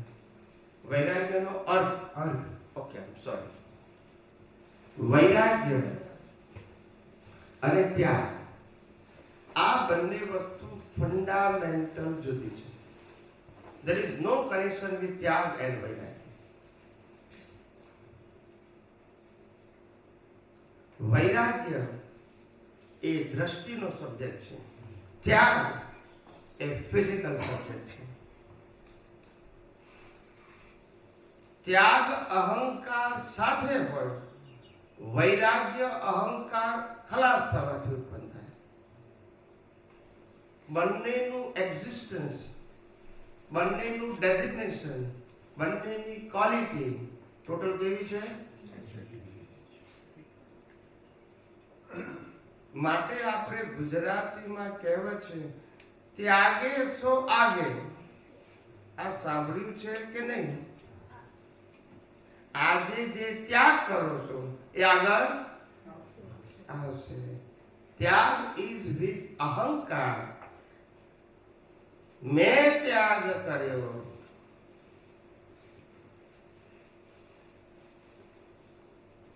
કુદરત કે છે આપું છું હું, લઈ લઉં છું હું, અને ત્યાગ તું કરે છે. બોલતા નથી. યસ કે નો? શરીર શુદ્ધ આપે છે કોણ? સત્તા, સંપત્તિ, સંબંધ, સાધન કોણ આપે છે? લઈ પણ કોણ લે છે? અને ત્યાગ આપણે કરીએ છીએ. જુઓ ટ્રેજેડી જુઓ. The people they have a misunderstanding. સમજાય છે? ત્યાગે સો આજે. આજે ત્યાગ કરો છો એ આગળ ભેગું થશે. ત્યાગ વિથ ઇગોઇઝમ, વિથ એક્શન. વૈરાગ્ય એ દ્રષ્ટિનો વિષય છે. વૈરાગ્ય એટલે આ જગતની તમામ વસ્તુઓની વેલ્યુ શું કરવી? ઝીરો. પછી ત્યાગની જરૂર છે? હવે ઝીરો વેલ્યુ થઈ ગઈ તો રાગદ્વેષ થશે? થશે? તો રાગદ્વેષ ન થાય એ તો વિતરાગતા. યસ કે નો? સમજાય છે? સમજાય છે. વૈરાગ્ય એ દ્રષ્ટિનો વિષય છે અને ત્યાગ એ ફિઝિકલ વિષય છે. પણ આ ફિઝિકલ વિષયમાં ઈગો હોય, હા. પેલામાં જ્ઞાન દર્શન. બોલો. ભગવાને કહ્યું છે કે મૂર્છાનો ત્યાગ કરવાનો છે, વસ્તુનો ત્યાગ નથી કરવાનો. તો એ લોકો ત્યાગ મોક્ષ સાથે જોડે છે. મૂર્છાનો ત્યાગ એટલે શું? મોહનો ત્યાગ, વેલ્યુ. વેલ્યુ. સીધી ભાષા સમજી જાવ ને, જે વસ્તુની વેલ્યુ તમારી દ્રષ્ટિમાં ઝીરો થઈ ગઈ એ વસ્તુ માટે રાગદ્વેષ થાય, મોહ થાય. That's it. તો સિમ્પલ સમજો ને. સમજાય છે? સમજાય છે. આપણે સિમ્પલ ભાષામાં કીધું. આ મન વચન કાયા તેની અવસ્થા ને 5 ઇન્દ્રિયોથી અનુભવાતી સમગ્ર સૃષ્ટિની વેલ્યુ એક દિવસ તમારે ઝીરો કરવી પડશે. દ્રષ્ટિમાં. શેમાં? દ્રષ્ટિમાં. એનું નામ કેવળ દર્શન. જે વખતે તમને આ દુનિયાની બધી જ વસ્તુઓ મન વચન કાયા અને તેની બધી અવસ્થાઓની વેલ્યુ શું લાગી? એનું નામ કેવળ દર્શન. તો પછી મોહ થાય, રાગદ્વેષ થાય, કર્મ બંધાય. નહીં. આ તો મુક્તિનો માર્ગ છે. ત્યાગ શબ્દ ક્યાં આવ્યો? સમજાયું? સમજાય. એમને આપો. તો સાથે સાથે વૈરાગ્ય અને વિતરાગતાનો ડિફરન્સ સમજાવો. વૈરાગ્યતાથી વિતરાગતા પ્રગટ થાય. વૈરાગ્ય વગર વિતરાગતા, ત્યાગથી વિતરાગતા પ્રગટ ના થાય. ત્યાગથી પુણ્ય બંધાય. ત્યાગથી દેવલોકે મળે, મુક્તિ ના મળે. વૈરાગ્યથી મોક્ષ છે. વૈરાગ્યથી વિતરાગતા અને વિતરાગતાથી મોક્ષ. વૈરાગ્ય એટલે શું? વેલ્યુ ઝીરો થાય એટલે રાગદ્વેષ થાય. એ તો વિતરાગ થાય. રાગદ્વેષ ન થવા એને જ વિતરાગ કહેવાય ને. સિમ્પલ વસ્તુ છે ને. સમજાય છે ને બરાબર? એટલે સીધા જવાબોને ગોળ ગોળ સમજવા, ગોળ ગોળ વાંચવા, ગોળ ગોળ સાંભળવા, ગોળ ગોળ કહેવા, એનું નામ ધર્મ. 70 વર્ષે ખબર ના પડે કે ખરેખર મારે શું કરવાનું છે એ ના ખબર પડે, એનું નામ ધર્મ. ના સમજાય? સમજાઈ? 70 વર્ષે તમે કીધેલી બધી ક્રિયાઓ 50 વર્ષથી કરો છો, તોય ધર્મગુરુ એમ કે છે તમારામાં જ ખામી છે. તો આપણે પછી કેવું પડે કે આ 50 વર્ષ ફોગટ ના ગયા ને. સમજાય છે? પણ એ બચારા શું કરે? એ બચારા ચોપડીનું જ્ઞાન તમને આપે છે. એ ક્યાં કહે છે મને અનુભવ છે? સમજાય છે કે નહીં? એ બચારા ચોપડીનું જ્ઞાન વાંચીને તમને આપતા હોય તો તમારે શું અપેક્ષા રાખવાની વધારે? એમ કહું છું. જે વ્યક્તિ એમ કે I have only books knowledge and I explain the books knowledge in a nice way with my understanding. It is okay. It is not incorrect, but it is not equal to experienced person. Yes or no? Yes. And the persons, they have no experience after 60, 70, 80 years.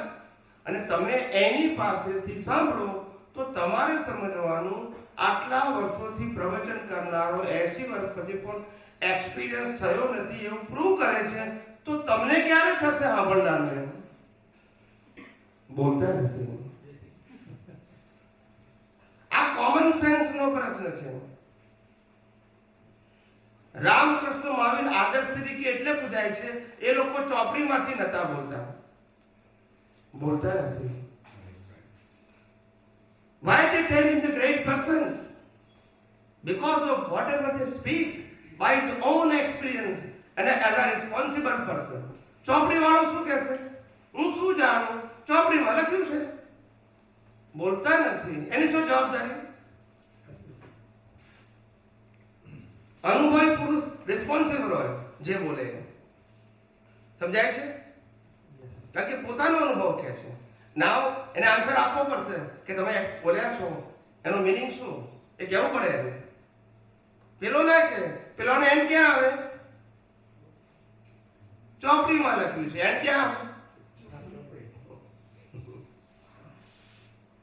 કવિરાજે અને દાદા ભગવાને લખ્યું છે, એને કવિરાજે પદમાં લખ્યું છે. પુસ્તકો જ વાંચીને બન્યા છે જે ચોપડી, ઘૂમડું રૂજાશે નહીં ભલે બાંધી લો પડી. સમજાય છે? આ દાદા ભગવાન બોલ્યા અને કવિરાજે પદમાં લખ્યું. એક મહાશય આવ્યા હતા દાદા ભગવાન પાસે, વેદાંતના પ્રખર પ્રવચનકાર હશે, લગભગ 75-80 ની આસપાસ એમની એજ હશે, ઇન બરોડા. તે દાદા ભગવાન પાસે એમને કોઈ મહાત્મા લઈને આવ્યા સત્સંગમાં. પછી દાદા એમને બેસાડ્યા, પછી વાર્તાલાપ કર્યો અને વાર્તાલાપની અંદર કંઈ પણ વાત શરૂ થાય એટલે વેદાંતની બધી વાતો બોલી જાય, ફટ ફટ ફટ ફટ ફટ કે વેદાંત કે શું કહે છે. પછી કઈ વાત શરૂ થાય પાછી ફટ ફટ ફટ બોલી જાય કે વેદાંતમાં શું કહે છે. એટલે આવી 3-4 વખત આ રિહર્સલ ચાલ્યું. એટલે પછી દાદા ભગવાને કહ્યું, ચોપડીમાં શું લખ્યું છે બાજુમાં મેને તને મય શું ઉગ્યું છે એ બોલ ને. બોલતા નથી. આ બધા પ્રસંગો અમે લાઈવ જોયેલા છે. લાઈવ ખ્યાલ આવે છે ને, ચોપડીના નહીં. એ કે છે ચોપડી બાજુમાં મેને તારી મય શું ઉગ્યું એ બોલ ને. સમજાય છે? અનુભવી પુરુષ ના મળે ત્યાં સુધી સબસ્ટિટ્યુટ તરીકે ચોપડી કરેક્ટ છે. શું કીધું? અને ચોપડીનું જ્ઞાન એ કરેક્ટ છે, કારણ કે કંઈક તો જોઈએ ને. પણ ખોળવાના કોણ? અનુભવી. એ મળે તો પછી ચોપડીની જરૂર નથી. સમજાય છે? પણ ના મળે ત્યાં સુધી હેલ્પફુલ છે.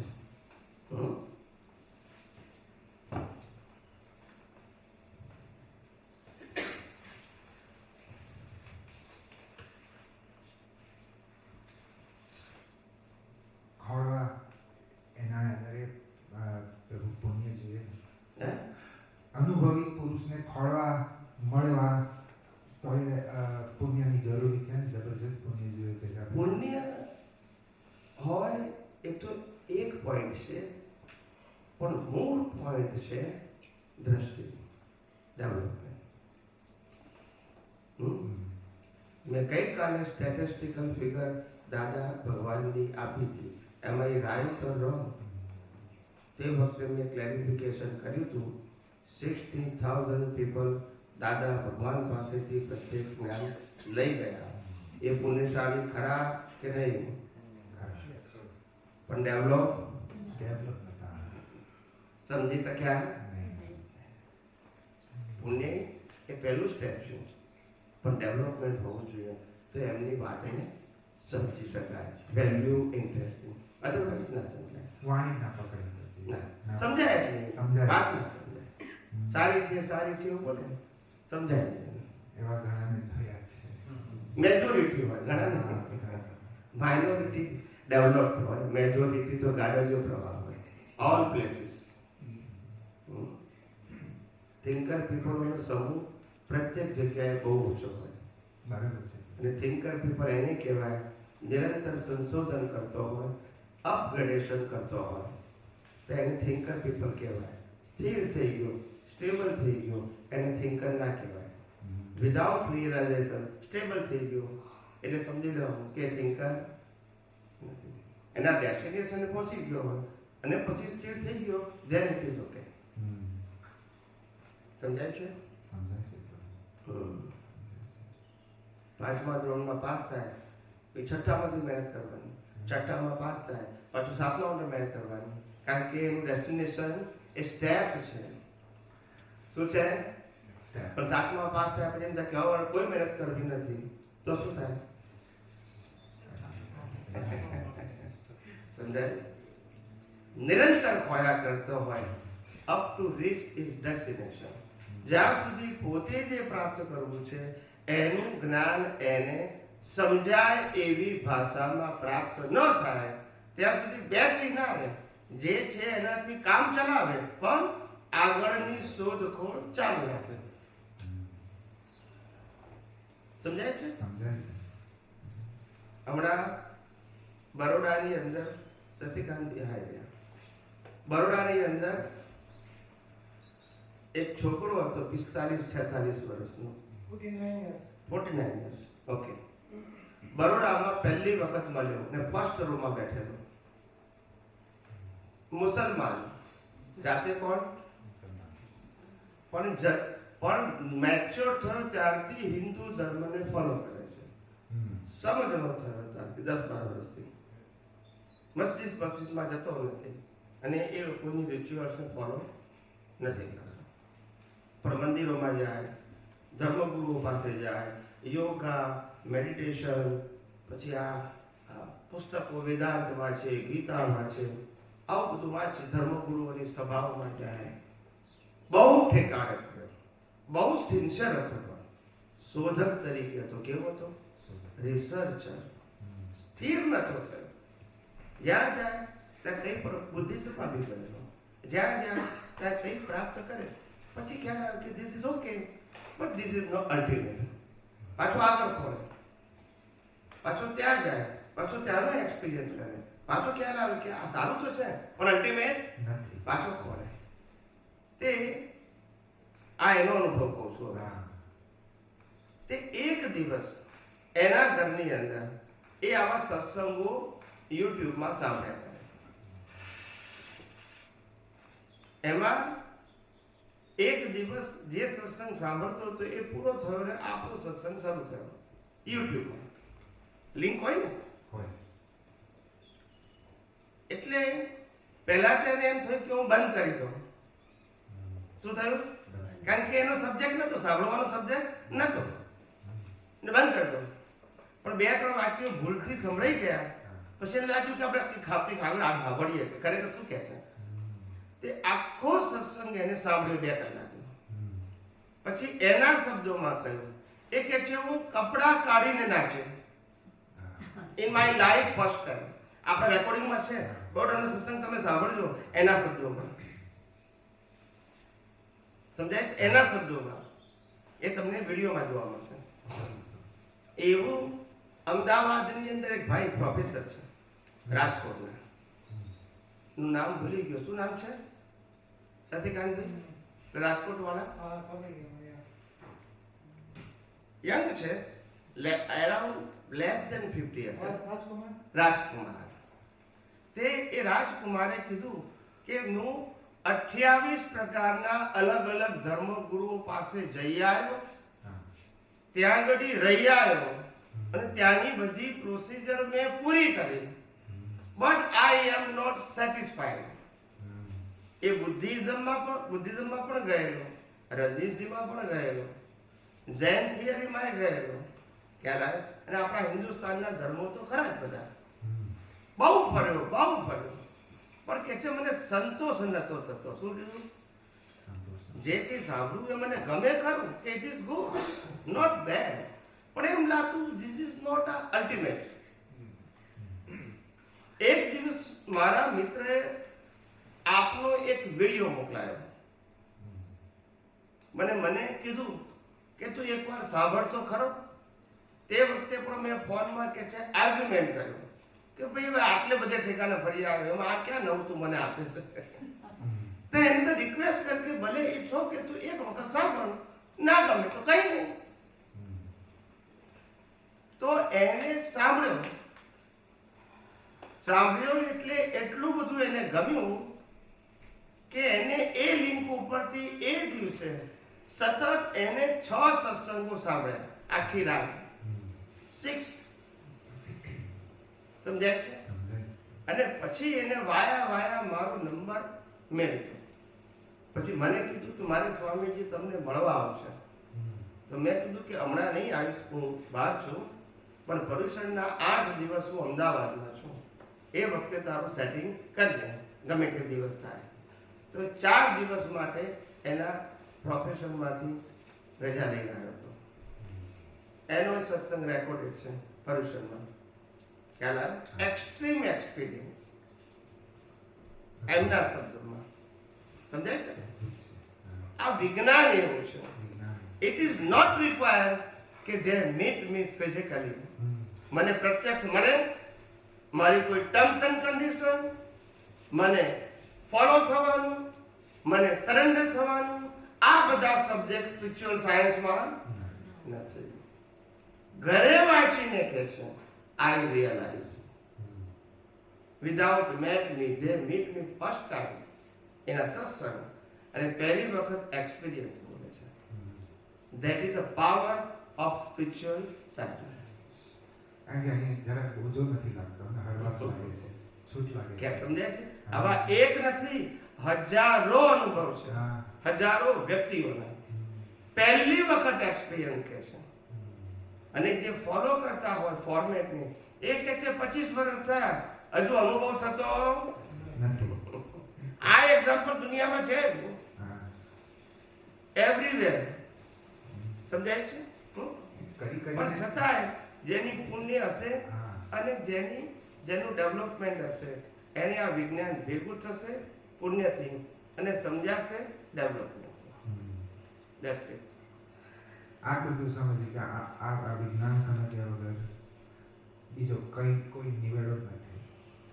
આ વિજ્ઞાન સમજ્યા વગર નિવેડો એટલા માટે નથી કે આ વિજ્ઞાન કોઈ વ્યક્તિનું છે નહીં.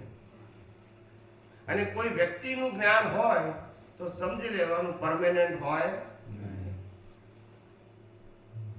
વ્યક્તિ એ ટેમ્પરરી અને જ્ઞાન એ અને યુનિવર્સલ ટ્રુથ હોય તો વ્યક્તિનું ના હોય. વ્યક્તિ રિયલાઇઝ કરી શકે પણ એનો ઓનર કે ક્રિએટર ના, તારા વિજ્ઞાનનો ઓનર ક્રિએટર કોઈ છે કોઈ નહીં. માટે અફેક્ટિવ છે. તમારે તો વ્યક્તિનું જ્ઞાન જાણવું છે. પછી હું શું કરું? સાચી વાત છે.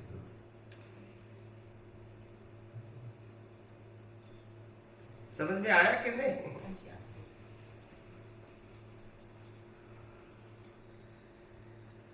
કોઈને પ્રશ્ન પૂછો? હા, તારે પૂછવો છે? પૂછવો તો પૂછી લે, પછી બીજાને લાયક આપ. આ બધું એટલું જ હતું કે આપણે દાદા ભગવાનના સત્સંગમાં ઘણા સાંભળ્યા છે, પ્રત્યક્ષ મળ્યા નથી.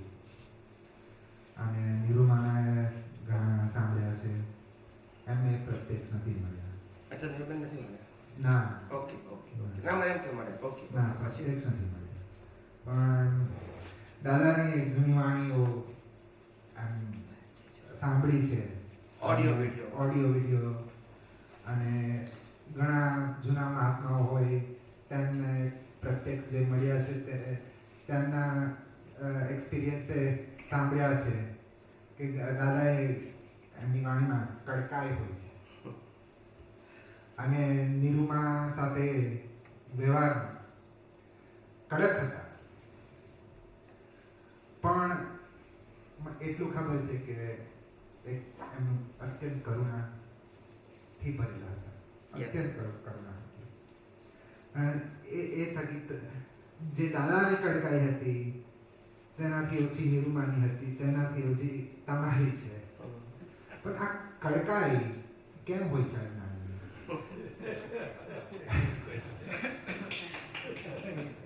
સૌથી પહેલા દાદા ભગવાન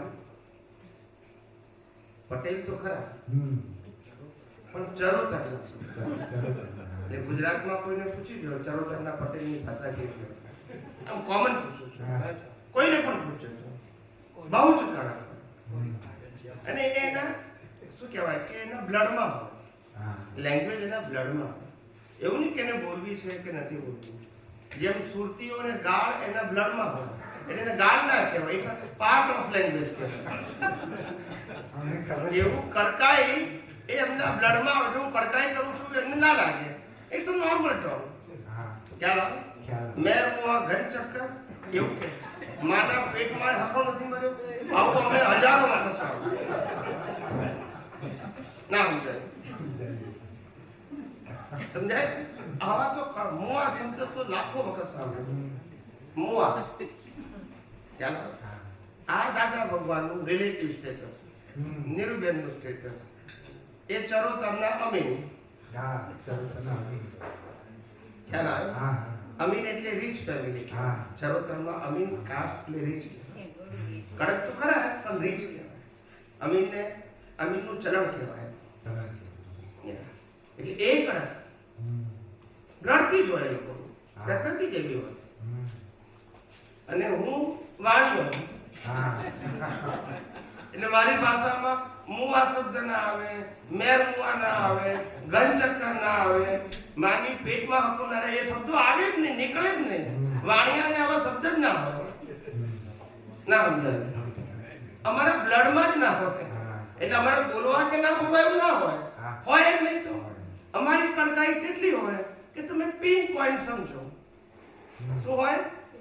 pin point. Yeah, when you are coming here, so I am aware you, okay, don't waste your time in all other things. Please attention on only science, not other things. That is my pin point. બીજા બધામાં નુકસાન ચલાવી લેવાશે, આમાં નહીં, કારણ કે you are coming for the science. અને પહેલાય કીધેલું કે સાયન્સમાં એટેન્શન જરૂર છે. This is not a story. સમજાય છે? આ સ્ટોરી નથી. સ્ટોરી તો બીજી વખતે સાંભળવા મળશે, એની એ આ કથા વાર્તા નથી. કથા વાર્તા. સમજાય છે? એટલે અમારી કટકાઈ તો જ્ઞાની પુરુષ દાદા ભગવાન આગળ માઇન્ડ અને માઇન્ડ છે. હા, એ તો સારું. કમ્પેરિઝન. ઓકે, હા, કમ્પેરિઝન. અમારી વાણિયાઓની કડકાઈ શબ્દ કહેવાય જ નહીં.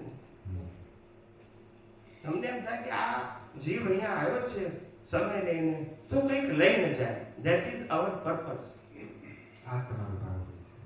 કંઈક લઈને જાય. એવું નથી કે તો બધું સમજી જાય, પણ બે ચાર એ વાતો લઈ જાય, એના જીવનમાં કામ કરે. ભલે ફેરથી ક્યારેય ના આવે, ડઝન્ટ મેટર, પણ બે વસ્તુને મળીને કંઈક લઈને કરે. શું છે? That is important thing. આવું ના આવવું એ તો કુદરતી રચના છે, પણ આવ્યો છે તો કંઈક લઈને, એવો મારો આશ્રય હોય. એટલે હું એમાં એને ઇન્ટરેસ્ટ લગાવું કે ભાઈ એને કંઈક બે વસ્તુ પર લઈ જાય. That is my purpose. પણ એનીવે દરેકની પ્રકૃતિ અલગ અલગ હોય, પણ ઓવરઓલ બધા જ જ્ઞાનીઓનો ભાવ એક જ હોય. સામેવાળો વ્યક્તિ કંઈક પામે, કંઈક સમજે, અને કંઈક એનું વિઝન, એનું અન્ડરસ્ટેન્ડિંગ ડેવલપ થાય. That is the purpose. Common purpose આ છે. ભલે મેથડ બધાની કેવી હોય, જુદી જુદી હોય, પ્રેઝન્ટેશન જુદું હોય, પણ ઇન્ટેન્શન ઓલમોસ્ટ સરખો હોય. બધા અનુભવી એક વાત છે, પણ અમારા ધર્મગુરુ સાથે હતા ત્યારે મારો એક્સપિરિયન્સ છે કે અમે વારે ઘડીએ અપમાનિત થતા, છંછેડાતા, મને મારો અહંકાર, અને બહુ માર ખાધો છે. પણ તે ઘડીએ મારી વિજ્ઞાનની દ્રષ્ટિ નથી, પણ એટલું ગુરુ શિષ્યનું એટલું રિસ્પેક્ટ હતું કે હું એમને ઉપકાર માનતો કે એ મારા અહંકાર તોડી આપે છે. અને ત્યારે વખતે તો હું લઘુ રહેતો, ગમે તે થાય, હું લઘુ રહેતો અને ઉપકાર માનતો. તો કઈ અચીવ કર્યું? હા, તો પછી એમ લાગી, પણ ત્યારે આનંદ રહેતો મને કે મારો અહંકાર તોડી આપે છે, મહાન ઉપકારી છે મારા માટે. દાદા ભગવાન બૂટ મારતા હતા, ખબર છે કે નહીં? એ સાંભળીએ ચોરી હશે. બૂટ, પહેલો બૂટ મારતા હતા, પછી લાકડી મારતા હતા. હા, હવે આપણને લાગે કે અપમાન છે તો શું થાય? હા, એવું એમની પાસે પ્રેમ હતો, શુદ્ધ પ્રેમ. એ તો બીજું શું હોય? કરુણા અને શુદ્ધ પ્રેમ. એટલે કવિરાજે લખ્યું છે, જ્ઞાનીને ઓળખવા માટે ખપશે અંતરની દ્રષ્ટિ. કેવી જોઈશે દ્રષ્ટિ? બહારની દ્રષ્ટિ કામ ના લાગે, આ ચામડાની આંખોની દ્રષ્ટિ કામ ના લાગે. એક તો આપણા પતનનું કારણ છે, અંદરની દ્રષ્ટિ જોઈએ. કે આપણને એમના થકી શું મળે છે. ધેટ ઇઝ આ ઇમ્પોર્ટન્ટ થિંગ. એ જે મળે છે એ આપણા પ્રોગ્રેસ માટે હેલ્પફુલ છે કે નહીં, ધેટ ઇઝ અવર ક્રાઇટેરિયા. સમજાય કે નહીં? આવું તમને શું જોવાનું? આ ધોળા પડ્યા હોય કે કાળા પડ્યા હોય શું ફેર પડે? એ રિલેટિવ સત્ય છે. જ્ઞાન દર્શન એમનો જે અનુભવ જે પ્રેઝન્ટ કરે છે જ્ઞાન અને દર્શન રૂપે, એનું ઇમ્પોર્ટન્ટ છે. યસ કે નો? Yes yes. અને એમાંથી આપણે મેસેજ લેવાનો છે. શું લેવાનો છે? મેસેજ. બાકી તો બહારનો અહેવાલ છે હોય એ ઉકો પીતા હોય તો આપણે શું કરવાનું? ઉકો પીવાનું. પણ ઘણા જોતા હોય છે પ્રકૃતિમાં ભૂલો આવું જ, પણ જે દશા નથી ઓળખતા જ્ઞાનીઓ, આ મહત્વનું છે. દશા ઓળખવી, આની વાણીથી દશા ઓળખાય એ સમજવી, આ મહત્વનું છે પ્રભુ. એટલે જેવી જેની મેચ્યોરિટી એવા એને જ્ઞાનીના ઓળખાણ થાય. એ ફિઝિકલ આંખોનો પ્રશ્ન નથી. દ્રષ્ટિનો પ્રશ્ન. દ્રષ્ટિનો પ્રશ્ન.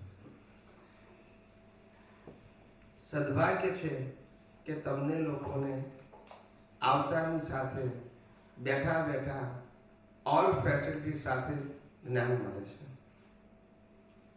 સત્સંગ મળે છે. પહેલા જમાનાની અંદર વાહનો હતા નહીં. શું નતું? અને જ્ઞાની તરીકેની ઓળખાણ થાય તો જ્યાં હોય ત્યાં ચાલી ચાલીને જવું પડે.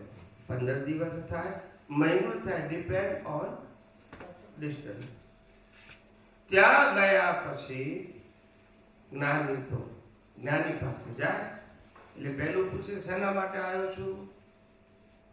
તો કે પ્રભુ આપની પાસેથી જ્ઞાન મેળવવા આવ્યો છું.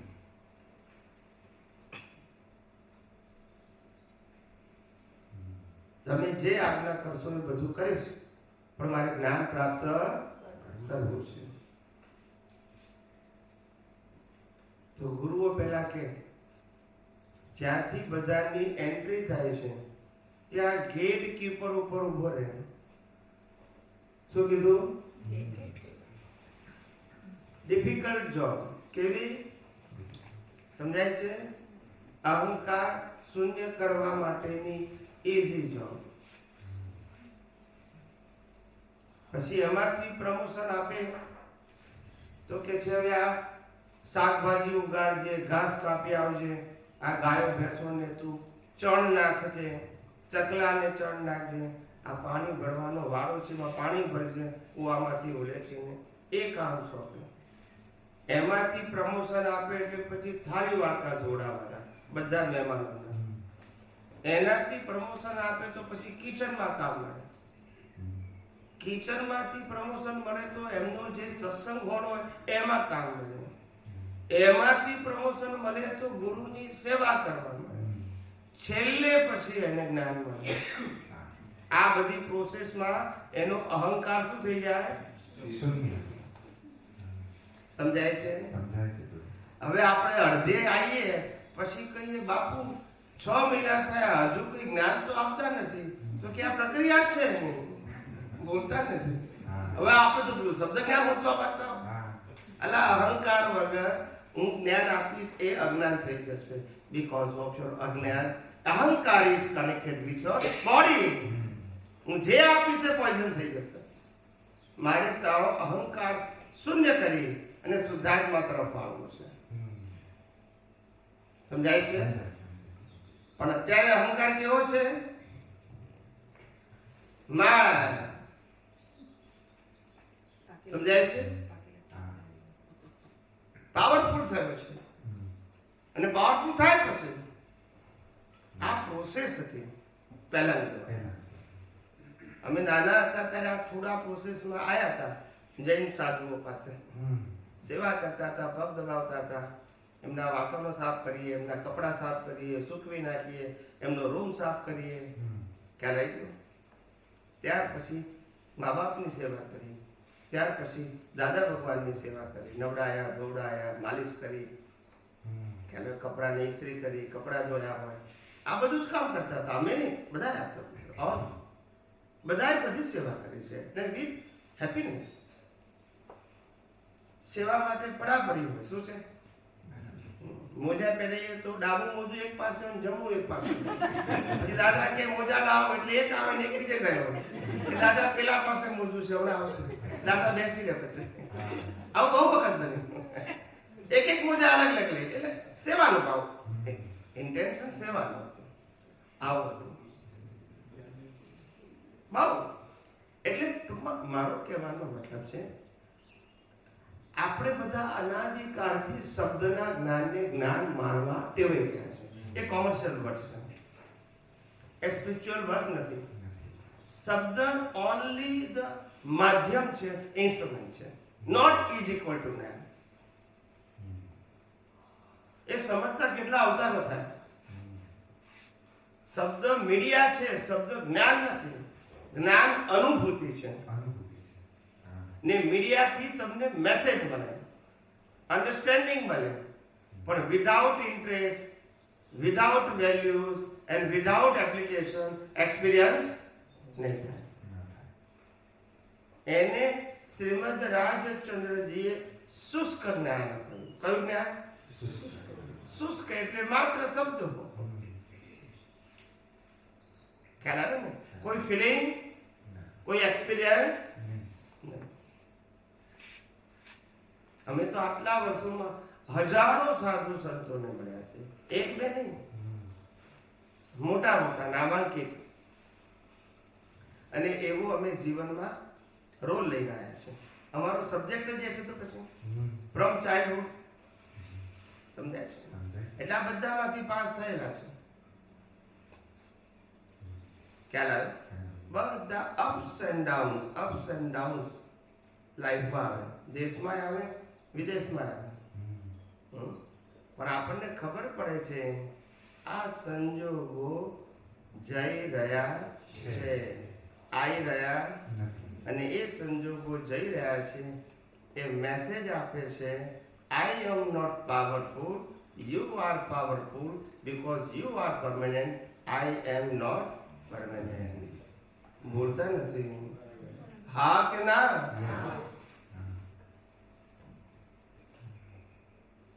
ધીમે ધીમે સંજોગોની અસરો શું થઈ જાય?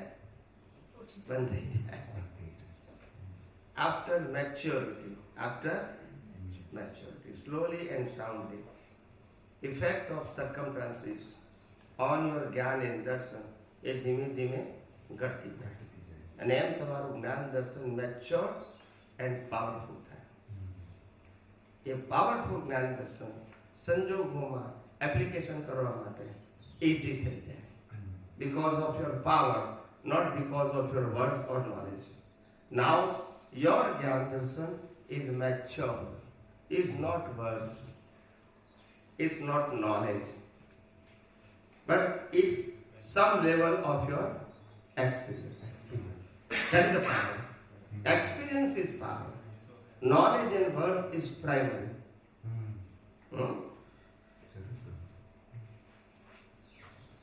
પતી ગયો? ઓકે, બીજા નાખો.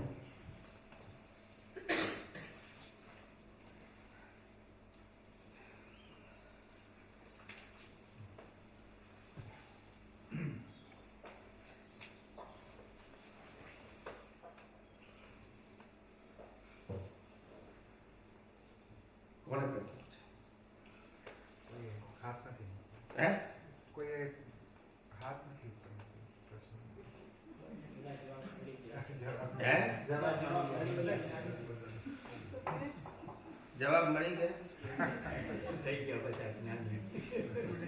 પ્રશ્નની ડિક્શનરી પતી ગઈ. દુનિયાના ધર્મો ગુરુઓ કહે છે કે અમે જે પ્રવચન કરીએ છીએ, જે ઉપદેશ આપીએ છીએ, જે કથા કરીએ છીએ, એમાં તમને પ્રશ્ન પૂછવાનો અધિકાર મળતો નથી. Whole life, yes or no? Whatever we explain, you have to listen and understand by yourself without question and answer. Yes or no? Yes. અહીંયા તમને ઓપનલી ક્વેશ્ચન કરવાનો અધિકાર આપવામાં આવે છે, નંબર 1. અને નંબર 2, જ્યાં સુધી સેટિસ્ફેક્શન ના થાય ત્યાં સુધી નોટ ઓનલી ધ લાઈક પ્રશ્ન જવાબ, ના બીજો પ્રશ્ન જવાબ, એવું નહીં. સમાધાન થાય નહીં યસ કે નો.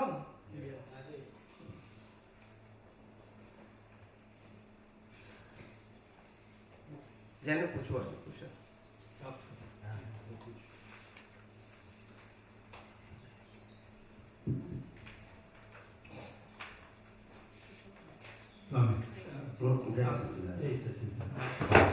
આપણે જેટલી અવસ્થા બને છે કન્ટિન્યુઅસ આપણે બન્યા રાખતી હોય છે, તો એના બે ભાગ હોય છે ને, કે એક ભાગ ડિસ્ચાર્જ રૂપે જે અવસ્થા આવે છે અને પછી એની સાથે તરત જ જોડાય છે ચાર્જ ભાગ.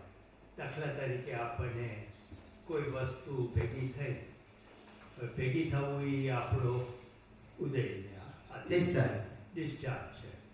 પણ પછી આપણને જ્યારે અજ્ઞાન છે ત્યારે એ વસ્તુ ભેગી થાય એટલે તરત જ આપણને એના પર કા ગઈની કા ના ગઈની રાગને દ્વેષ થયો. ઓકે, એટલે એવી રીતે જ પ્રોસેસ ચાલે છે ને બધી અવસ્થામાં. રાગ દ્વેષ થાય છે, એની પાછળ કારણ શું છે? અજ્ઞાન છે, મોહ છે. ધીમે ધીમે અજ્ઞાન છે. શેનું અજ્ઞાન છે? અજ્ઞાન છે પોતાના સ્વરૂપનું ને કે હું બધું કરું છું ને મારું ચાલે છે ને મને જોઈએ છે. પોતાના સ્વરૂપનું અજ્ઞાન છે અને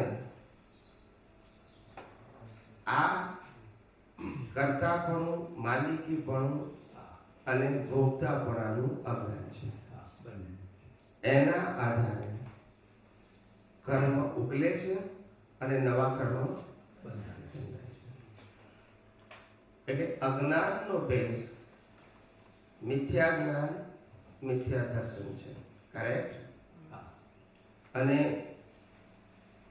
વિજ્ઞાનનો ભેદ સમ્યક જ્ઞાન ને સમ્યક દર્શન છે.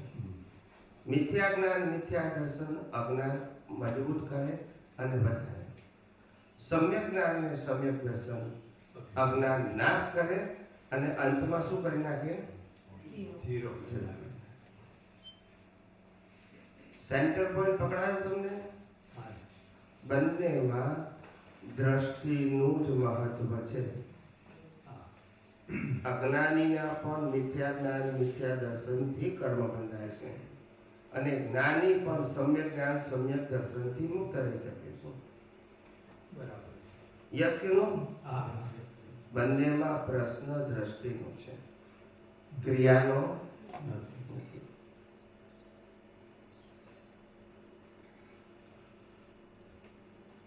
આપણે જ્યારે અવસ્થા આમ રાખો ને. હા, આપણે જે આ દ્રષ્ટિ હવે મળી છે એટલે જેવી અવસ્થા ઊભી થાય એટલે આપણે વિઝનમાં જોઈએ છે કે આ કુદરતી રચના છે અને હું ચેતન, અવિનાશી, અનંત શક્તિવાળો એવો શુદ્ધાત્મા છે.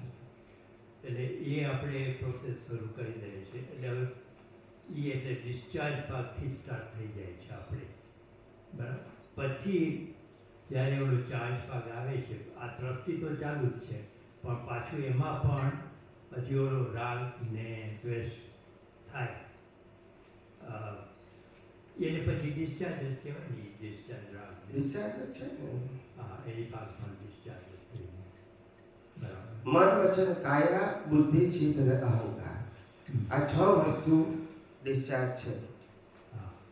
હવે તમે કેટલી આઈડેન્ટિફાય કરી શકો છો એ તમને વ્યક્તિગત ખબર પડે. સમજાય છે? પણ 6 વસ્તુ ડિસ્ચાર્જ છે. મન, બુદ્ધિ, ચિત્ત, અહંકાર. એનું એક નામ અંતસ્કરણ. ડિસ્ચાર્જ અંતસ્કરણ. અને પછી 5મું સ્પીચ અને 6થું એક્શન. આ 6 વસ્તુ ઓટોમોડ, મિકેનિકલ, ડિસ્ચાર્જ અને કુદરતી રચના છે. યસ કે નો? હા યસ. હવે કુદરતી રચનાને કુદરતી રીતે જોવું એ પુરુષાર્થ, ન જોવું એ અજ્ઞાન. બરાબર. અજ્ઞાનથી સંસાર છે અને વિજ્ઞાનથી મુક્તિ છે. આમાં ફોર્મેટ ક્યાં આવ્યું? ફોર્મેટ તો છે જ ને. આપણી જાગૃતિ એ જગ્યાએ હોવી જોઈએ કે આજે ડિસ્ચાર્જ છે ને ડિસ્ચાર્જ જ રાખવી અને એમાંથી ચાર્જ ન થવું. ડિસ્ચાર્જ થઈ રહ્યું છે એને કુદરતી રચના કહેવાય. હા એ જ છે. કુદરતી રચનાનો મતલબ ઓટોમોડ system. Your body is a player like a mobile TV and computer.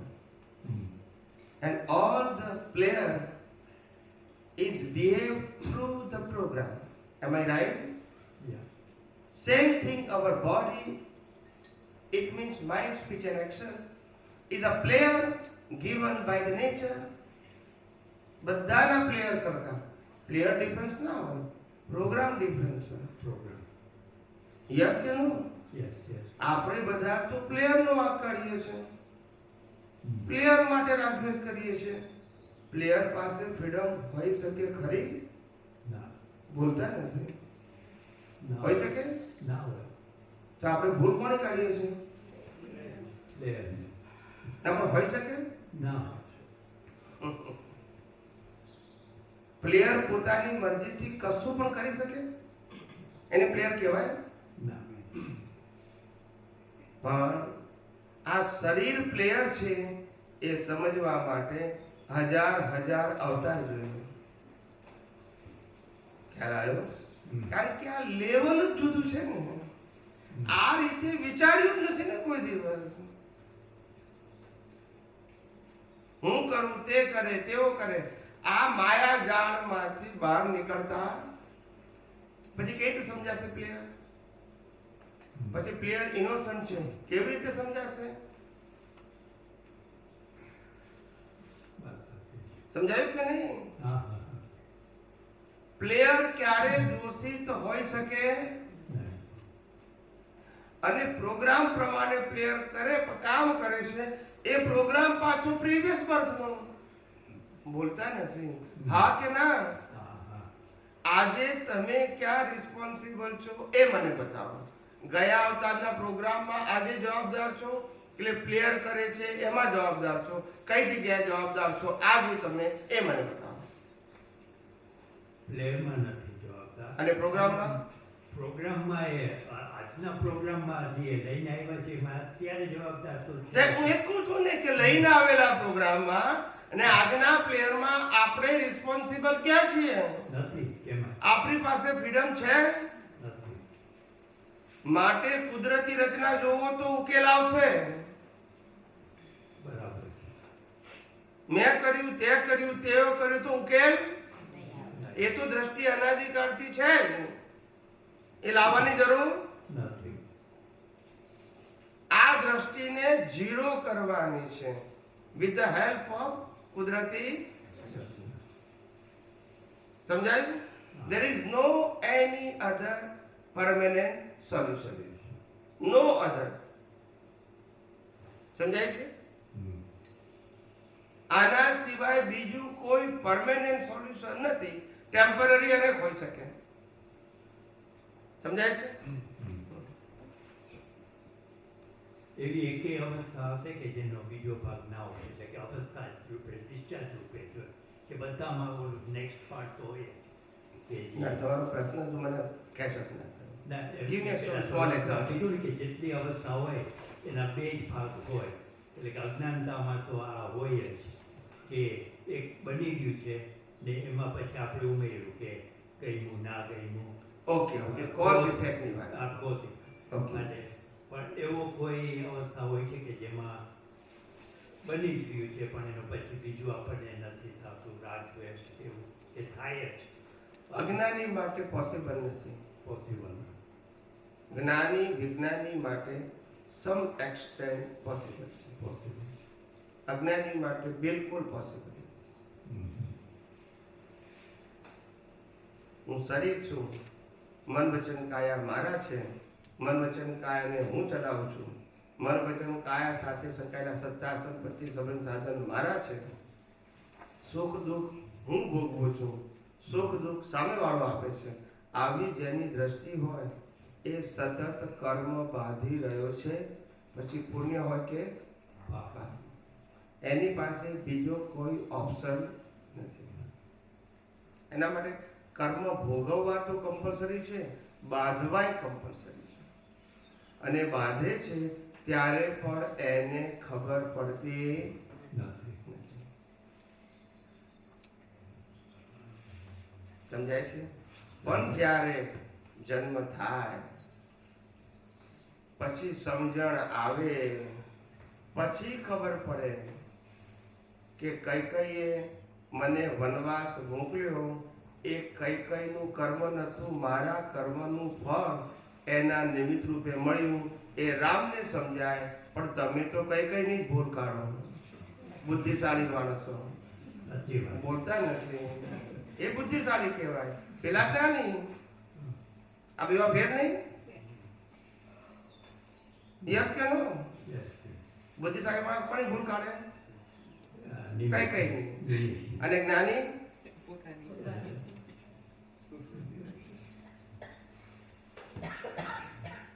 ક્યારે? સ્વામી, જેટલું આ અજ્ઞાન જે લઈને આવે છે, જે અજ્ઞાની છે એ આખું એનું પેકેજ લઈને આવે છે અજ્ઞાનનું. યા હવે એમાંથી જ્યાં જ્યાં એ પાછું આ રાગ દ્વેષ કરે છે, એમાં એનું અજ્ઞાન વધે છે કે એનું જે લઈને આવ્યું છે ઓછું નથી થતું? ઉપયોગ કરે તો બધે ગાઢ થાય, અવગાઢ થાય, પાવરફુલ થાય, ઓર મેચ્યોર ઓર થાય છે. પછી પછી કાઢતા કાઢતા દમ નીકળી જાય સાહેબ. આવતા અવતારમાં પછી એનું પેકેજ વધી પ્રત્યેક અવતાર, કેટલા અવતારથી ગાઢ થયેલું અજ્ઞાન છે. હવે આ અવતારમાં વિજ્ઞાન મળ્યું એ તમારા જ પુણ્યથી અને તમારા ડેવલપમેન્ટથી તમને સમજાશે. પણ જે અજ્ઞાનના જે આવરણ છે ને, હા. એટલા ગાઢ અને અવગાઢ છે, એની બેરિયર તોડતા બહુ વાર લાગશે. એ તો છે. વિજ્ઞાન સમજાયા પછી બેરિયર તોડતા. બેરિયર. Yes. હમ. ખ્યાલ આવ્યો? હમ. એક પટ તૂટે પાછું બીજું આવે, બીજું તૂટે પાછું ત્રીજું આવે. કારણ કે વીટેલું તમે જ છે, બિલીફ રૂપે. હમ. કયા રૂપે? બિલીફ. હા. હું સ્થૂળ દાખલો આપું. હા. સ્થૂળ એટલે ફિઝિકલ. તો તમને ઝીણી વાત સમજવા માટે જાડો દાખલો આપું છું, તમને સમજાય એટલા માટે. બરાબર. આપણે લગ્નની ચોરીમાં બેઠા હોય ત્યારથી આટા વીટીએ છે, મારી વાઈ, મારી વાઈ, મારી વાઈ. ત્યાર પછી લાઈફની અંદર બધા સંજોગોમાં મારી વાઈફ એવા આટા વીટીએ છે, અંદર બહાર દેખાતા નથી. લગ્ન એક જ વખત કર્યું, પણ આટા આખી જિંદગીમાં વીટો છો. હવે લગ્ન કર્યું એ એક સંજોગ છે, આટા એ કન્ટિન્યુઅસ પ્રોસેસ છે. હવે વાઈફ મરી ગઈ પછી શું થાય? બોલતા નથી. આટા રહી જાય. પણ એ કોને ઉકેલવાના? પોતાને. વાઈફ તો મરી ગઈ, હવે તો પ્રોબ્લેમ સોલ્વ થઈ ગયો, પણ આટાનું શું? એ આટા એ શું છે? અજ્ઞાન. આવરણ. એ જેટલા વીત્યા હશે એટલી વખત યાદ આવશે. અને ઉકેલવાનો એક જ રસ્તો, જ્યારે યાદ આવે ત્યારે નોય મારી, નોય મારી, નોય મારી. બસ વીત્યા થાય તમે, ઉકેલવાના તમે. વાઈફ તો નથી એટલે પ્રશ્ન નથી, પણ આટા છે એને ઉકેલવાના. આટાને ઉકેલવાના. એમ અજ્ઞાનના પડળો આટલા બધા લાઈફ પસાર થઈ ગયા, પણ પડળો વીટાયેલા છે, બરાબર. એ કન્ઝ્યુમ થતા નથી. હમ. મિથ્યા જ્ઞાનને મિથ્યા દર્શનથી સાઉન્ડ થાય છે. એને જૈન પરિભાષામાં જ્ઞાન આવરણ અને દર્શન આવરણ કહે છે. હમ. જ્ઞાન અને દર્શન આવરણનો મતલબ થાય you don't know the fact of જ્ઞાન, you don't know the fact of દર્શન. હા. એને આવરણ કહેવાય છે, પણ તમને દેખાતું નથી બીકોઝ ઓફ કર્ટેન. કર્તન. સમજાય છે? ઈ આત્મા એટલે જ્ઞાન આવરણ અને દર્શન આવરણ. આવરણ. આવરણ જ્ઞાને છે અને દર્શને છે. Both are here but you cannot see, you cannot realize because of your curtain. Now with the help of this spiritual science you destroy the avran one by one when it is come out in a situation. Erase કરો કુદરતી રચના, erase કરો. કોઈ કે અક્કલ વગરનો છે કુદરતી રચના, કોઈ કે બહુ ડાયા છે કુદરતી રચના, કોઈ કે તમે પત્ની છો આમની કુદરતી રચના, કોઈ કે તમે પતિ છો કુદરતી રચના, કોઈ કે તમે ડફોળ છો કુદરતી રચના, કોઈ કે હોશિયાર છો કુદરતી રચના. કારણ કે આ તો આટા છે. આ બધું આપણે નથી પણ પહેલા આપણે માનેલું એના આટા ઉકેલવાના. વિટાઈ ગયેલા. હવે શું કરવાનું? ઉકેલવાના. કઈ તો ઉકેલવાના? નો, એ આપણે કુદરતી રચનાથી. પહેલા કુદરતી રચના ના જોયું એટલે આટા, હવે કુદરતી રચના જોયું એટલે આટા ઉકેલા. ઉકલી જાય. હમ. સમજાયું? સમજાણ. એટલે તો આ આવરણ તમે કીધું જ્ઞાન આવરણ ને દર્શન. દર્શન આવરણ. એને આપણે જૈનિઝમમાં જ્ઞાન આવરણ દર્શન આવરણ ઘાતી શબ્દ છે. ઘાતી કર્મ એમ. વેદાંતમાં અજ્ઞાન શબ્દ છે. બુદ્ધિઝમમાં પણ અજ્ઞાન શબ્દ છે. દાદા ભગવાને પણ અજ્ઞાન શબ્દ કીધો છે પણ એની શાર્પ ભાષામાં જ્ઞાન આવરણ અને દર્શન આવરણ છે. ને જ્ઞાન દર્શન આવરણનું કારણ મિથ્યા જ્ઞાન અને મિથ્યા દર્શન હોવું, એનાથી આ આવરણ બંધાયા છે અને બંધાઈ રહ્યા પણ છે. એ જ સ્વાહા સ્વામી. એ સ્વાહા કરો. હા, એ સ્વાહા. એક રીત બતાવી. રીત ઇટ્સ એક્સપેરિમેન્ટ. મેં પ્રયોગ બતાવ્યો કે કઈ રીતે અજ્ઞાન કાઢવાનું. તો કે સ્વાહા. હા, એટલે કોઈ કે અક્કલ વગરનો છે તો આપણે કહેવાનું સ્વાહા, હું શુદ્ધાત્મા છું. કોઈ કે તમે સ્ત્રી છો, આપણે કહેવાનું સ્વાહા, હું શુદ્ધાત્મા છું. કોઈ કે તમે બિઝનેસ કરો છો, આપણે કહેવાનું સ્વાહા, હું શુદ્ધ. કારણ કે આ બધું હું છું અને જે છે એ હું નથી. પછી હું એ છું એવું માનવાની મારે ક્યાં જરૂર છે? બરાબર. જે છે એ હું નથી. ખ્યાલ આવી ગયો? પણ પહેલા આને હતું એ મને છે એવું માનતો તો એ અજ્ઞાન. આને છે એ અજ્ઞાન નથી. અને જેને કહે છે એવું નથી. હા. એ કાઢવાનું છે. એટલે પ્રશ્ન દ્રષ્ટિનો છે, મન વચન કાયાનો નથી. શરીરને તાવ આવે તો ડોક્ટર પાસે જાય કે નહીં? હા, એ તો જવું પડે. પછી દવા લે કે નહીં? હા, હા. પણ આ ડોક્ટર પાસે જવું, દવા લેવી, એને આધ્યાત્મિક પુરુષાર્થ કહેવાય? ના. પણ મંદિર જવું, આરતી ઉતારવું, એ તો પુરુષાર્થ કહેવાય. બે ક્રિયા. એક ક્રિયા પરિણામ, બીજી ક્રિયા પુરુષાર્થ. આવું સાયન્સ હોય ને? ના, સમજી ગયા છીએ. આપણે સમજ્યા તો બહુ. ના, કેવી સમજણ હતી? પહેલા વિચાર કરો. પહેલા કેવી સમજણ હતી? એક ક્રિયાને પરિણામ, બીજા ક્રિયાને. આવું હોય સાહેબ? Science is a principal. મન વચન કાયાની અવસ્થા માત્ર કુદરતી રચના. એટલે બધું પુરુષાર્થ કે પરિણામ? પરિણામ. પરિણામ. પહેલા શું કરતા હતા? આ બધું થયું વ્યવહારમાં તો કે છે એ તો કર્મના ફળ છે. અને ધર્મ કર્યો તો કે પુરુષાર્થ છે. આ ક્રિયાને પેલી એ વખતે આપણી પાસે સાયન્સ નતું. તો સમજી. શુભાશુભનું જ્ઞાન હતું. હા, વિચાર આવે છે એ પણ એક અવસ્થા થઈ. અવસ્થા છે. તો તમે હમણાં કહ્યું કે બધામાં આપણે રાગ દ્વેષ કાંઈક એક અવસ્થામાં હોય જ, પણ આપણે તો 80% જો વિચાર આવે તો બાયપાસ જ થઈ જતા હોય. તો પછી એમાં કોઈ રાગ દ્વેષ તો ના હોય. જો સમજાવો. પહેલા વિચાર આવે છે કેમ? એનું જન્મસ્થાન શું છે? માઇન્ડ. એનો જન્મ કેમ થયો કે જેનું આ રિઝલ્ટ આવ્યું? Why? Why thought is coming without my today effort? Why?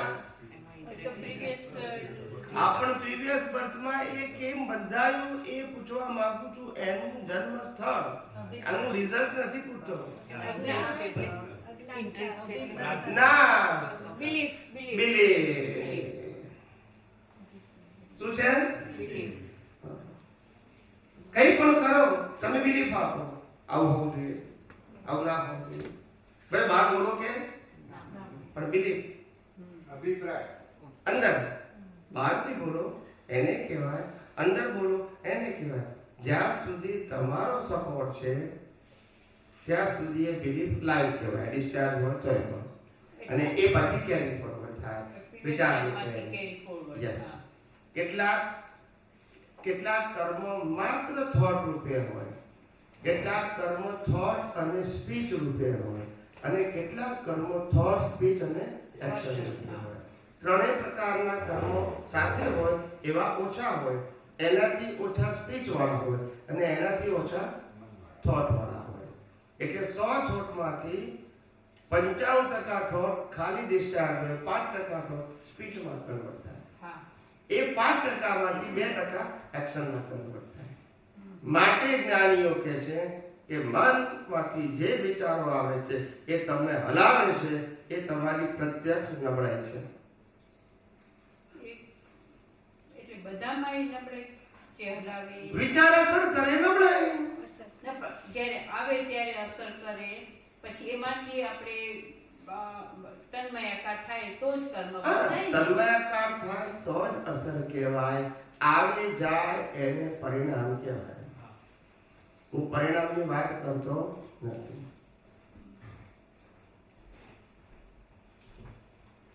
આવી જાય એને અસર કહેવાય, અપરિણામ કહેવાય. હા.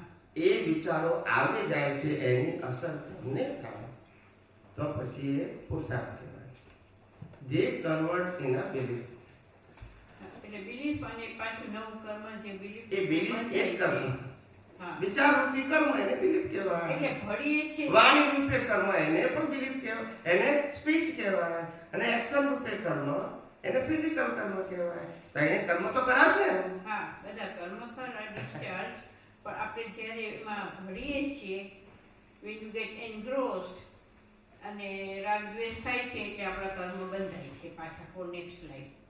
સો આપણા પછી ત્યારે આપણે આ સવારે જેમ તમે કહ્યું ત્યારે જ આપણી સીધી વિઝનની દ્રષ્ટિ સાથે સાયમલ્ટેનિયસ આવી જાય તો કર્મ ના બંધાય. એ મારી સમજણ બરાબર છે? એટલે એટ એ ટાઈમ તમને આ દ્રષ્ટિ હાજર રહે તો કર્મ બંધાય. સમ્યક જ્ઞાન ને સમ્યક દર્શન હાજર રહે હમ. તો નવું બિલીફ ના બંધાય. એટલે વાણીના હા, vision એક્શનના કર્મ ના બંધાય. પણ બંધાય કયા? કે જ્ઞાન દર્શનનો ઉપયોગ તમે સમ્યક કર્યો એટલે મોક્ષ માર્ગ માટે લાયક અને સહાયક સંજોગો બંધાય. હા, બરાબર. હમ. હા. સંસારને લાયક અને સહાયક સંજોગો ના. ના બંધાય. હમ. એટલે જ કહેવાય કે જે અવસ્થા સ્થિત થયો વ્યવસ્થિત ચિત્ર. અને તું સ્થિત ના થયો તે બાયપાસ કરી. That's your power. હશે પણ. હા. ઓકે. થઈ શકે.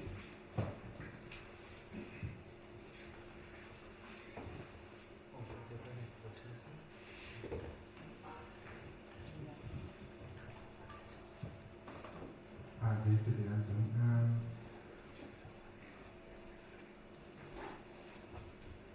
આ સતયુગમાં એકાત્મ યોગ હતો. આના વિશે જરાક સમજાવો. એકાત્મ યોગ શું છે અને આકારના પ્રભાવના કારણે કેમ તૂટ્યો છે? એકાત્મ યોગ એટલે મન વચન કાયાની એકતા. અને આ કાળમાં મન વચન કાયાની એકતા કેમ તૂટી? ભીખ અને ભયથી. ચનક તૂટી. ભીખ અને ભય.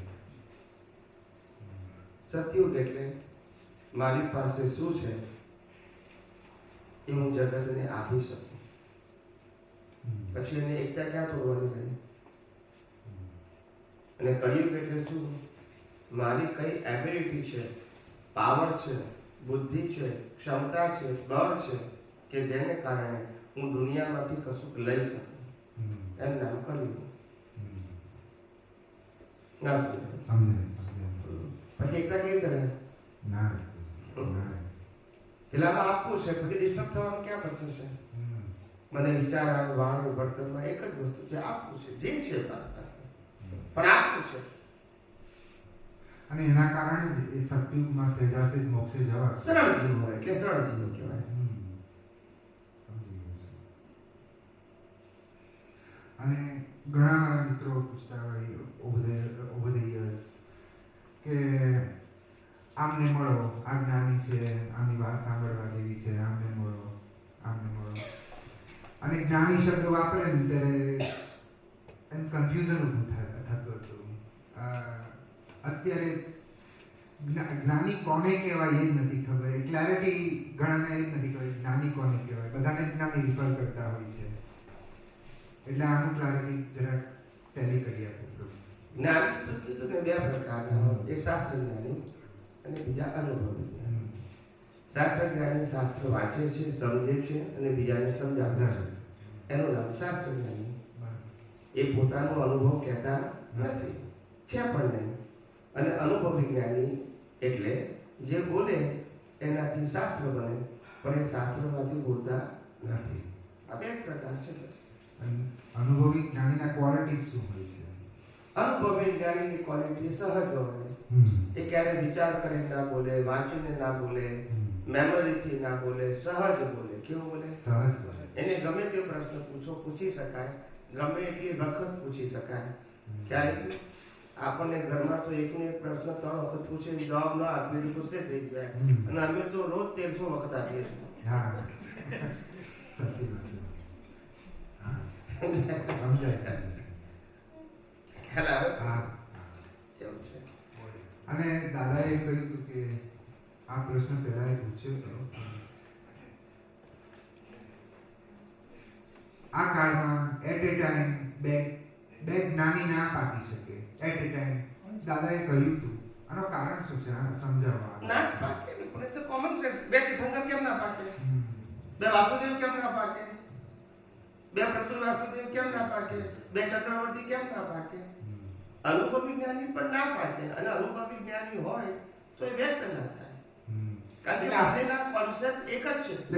જગતના લોકો આ સનાતન સત્ય પામે એ વર્તમાન જ્ઞાનીનો ઉદ્દેશ હોય, એ બીજા જ્ઞાનીનો ઉદ્દેશ હોય. એટલે એ વખતે વ્યક્ત ના થાય, કારણ કે એક જ હેતુ છે. હા, ઘણાને આશ્ચર્ય લાગે છે આટલી મોટી દુનિયા છે અને એટ એ ટાઈમ એક જ જ્ઞાની પાકે. પણ તે વખતે તીર્થંકરમાં કેમ નથી પૂછતા? એક દુનિયા નાની થઈ જાય છે કે આ દુનિયા ના, તીર્થંકરમાં કેમ નથી પૂછતા કે બે તીર્થંકર આટલી મોટી દુનિયામાં બે તીર્થંકર કેમ ના હોય? એવું કેમ નથી પૂછતા? બે વાસુદેવ કેમ ના હોય? એવું કેમ નથી પૂછતા? જ્ઞાની એ પણ વ્યક્તિ છે, તીર્થંકર એ પણ વ્યક્તિ છે, વાસુદેવ પણ અને ચક્રવર્તી એ પણ પેલું કેમ નથી પૂછતા? યસ કે નો? આ તો કુદરતનો કાનૂન છે, વ્યક્તિનો કાનૂન થોડો છે. માનવું ના માનવું એ વ્યક્તિગત વસ્તુ છે, પણ સિદ્ધાંત તો સનાતન બી મારો તમારો બનાવેલો થોડો છે. નહીં, બરોબર છે. આ તમારો it's a principle. It's not viewpoint of the person. At a time બે અનુભવી જ્ઞાની પુરુષો વર્લ્ડમાં એક્ટિવ ફોર્મમાં ના હોય, પેસિવ ફોર્મમાં હોઈ શકે. એટલે દાદા ભગવાન હતા હાજર, પેસિવ ફોર્મમાં હોઈ શકે, એક્ટિવ ફોર્મમાં ના હોય. એ તો એક તીર્થંકરની હાજરીમાં ભાવિ તીર્થંકર ના હોય તો પેસિવ ના કહેવાય? પેસિવ જ કહેવાય. આખી નવી વાત થોડી છે, તમે લોકો સમજ્યા નથી, પણ વાત તો એની જ છે ને.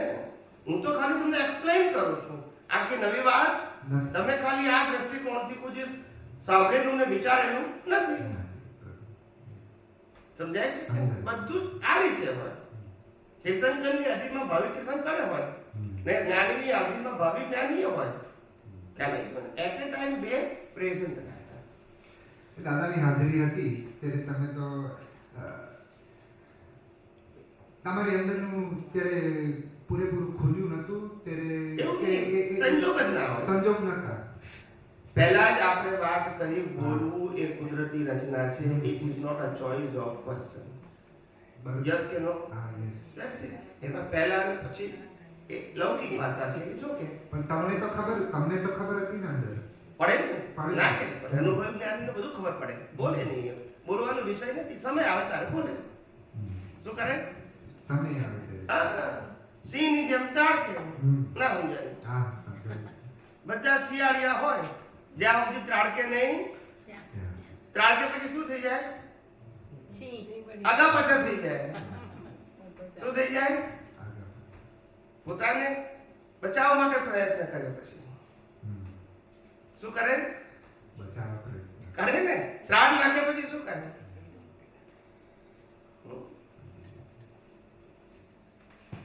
ચાલો સમાપ્ત કરીએ. સમય થઈ ગયો છે. હે અંતર્યામી પરમાત્મા, આપ દરેક જીવ માત્રમાં બિરાજમાન છો. તેમજ મારામાં પણ બિરાજેલા છો. આપનું સ્વરૂપ તે જ મારું સ્વરૂપ છે. મારું સ્વરૂપ શુદ્ધાત્મા છે. હે શુદ્ધાત્મા ભગવાન, હું આપને અભેદ ભાવે અત્યંત ભક્તિપૂર્વક નમસ્કાર કરું છું. અજ્ઞાનતાએ કરીને, અજાગૃતિએ કરીને, મિથ્યા જ્ઞાન મિથ્યા દર્શન સંબંધી દ્રષ્ટિથી જે કંઈ પણ દોષો થયા છે અને થાય છે તે સર્વ દોષોને આપની સમક્ષ જાહેર કરું છું. તેનો હૃદયપૂર્વક ખૂબ પસ્તાવ કરું છું અને આપની પાસે ક્ષમા પ્રાર્થું છું. હે પ્રભુ, મને ક્ષમા કરો, ક્ષમા કરો, ક્ષમા કરો. અને ફરી ફરી આવા દ્રષ્ટિ સંબંધી દોષો ક્યારે પણ ન કરું એવી આપ મને શક્તિ આપો. હે શુદ્ધાત્મા ભગવાન, આપ એવી કૃપા કરો કે અમને ભેદભાવ છૂટી જાય અને અભેદ સ્વરૂપ પ્રાપ્ત થાય. અમે તમારામાં અભેદ સ્વરૂપે તન્મયાકાર રહીએ. જય સચ્ચિદાનંદ, જય સચ્ચિદાનંદ, જય સચ્ચિદાનંદ.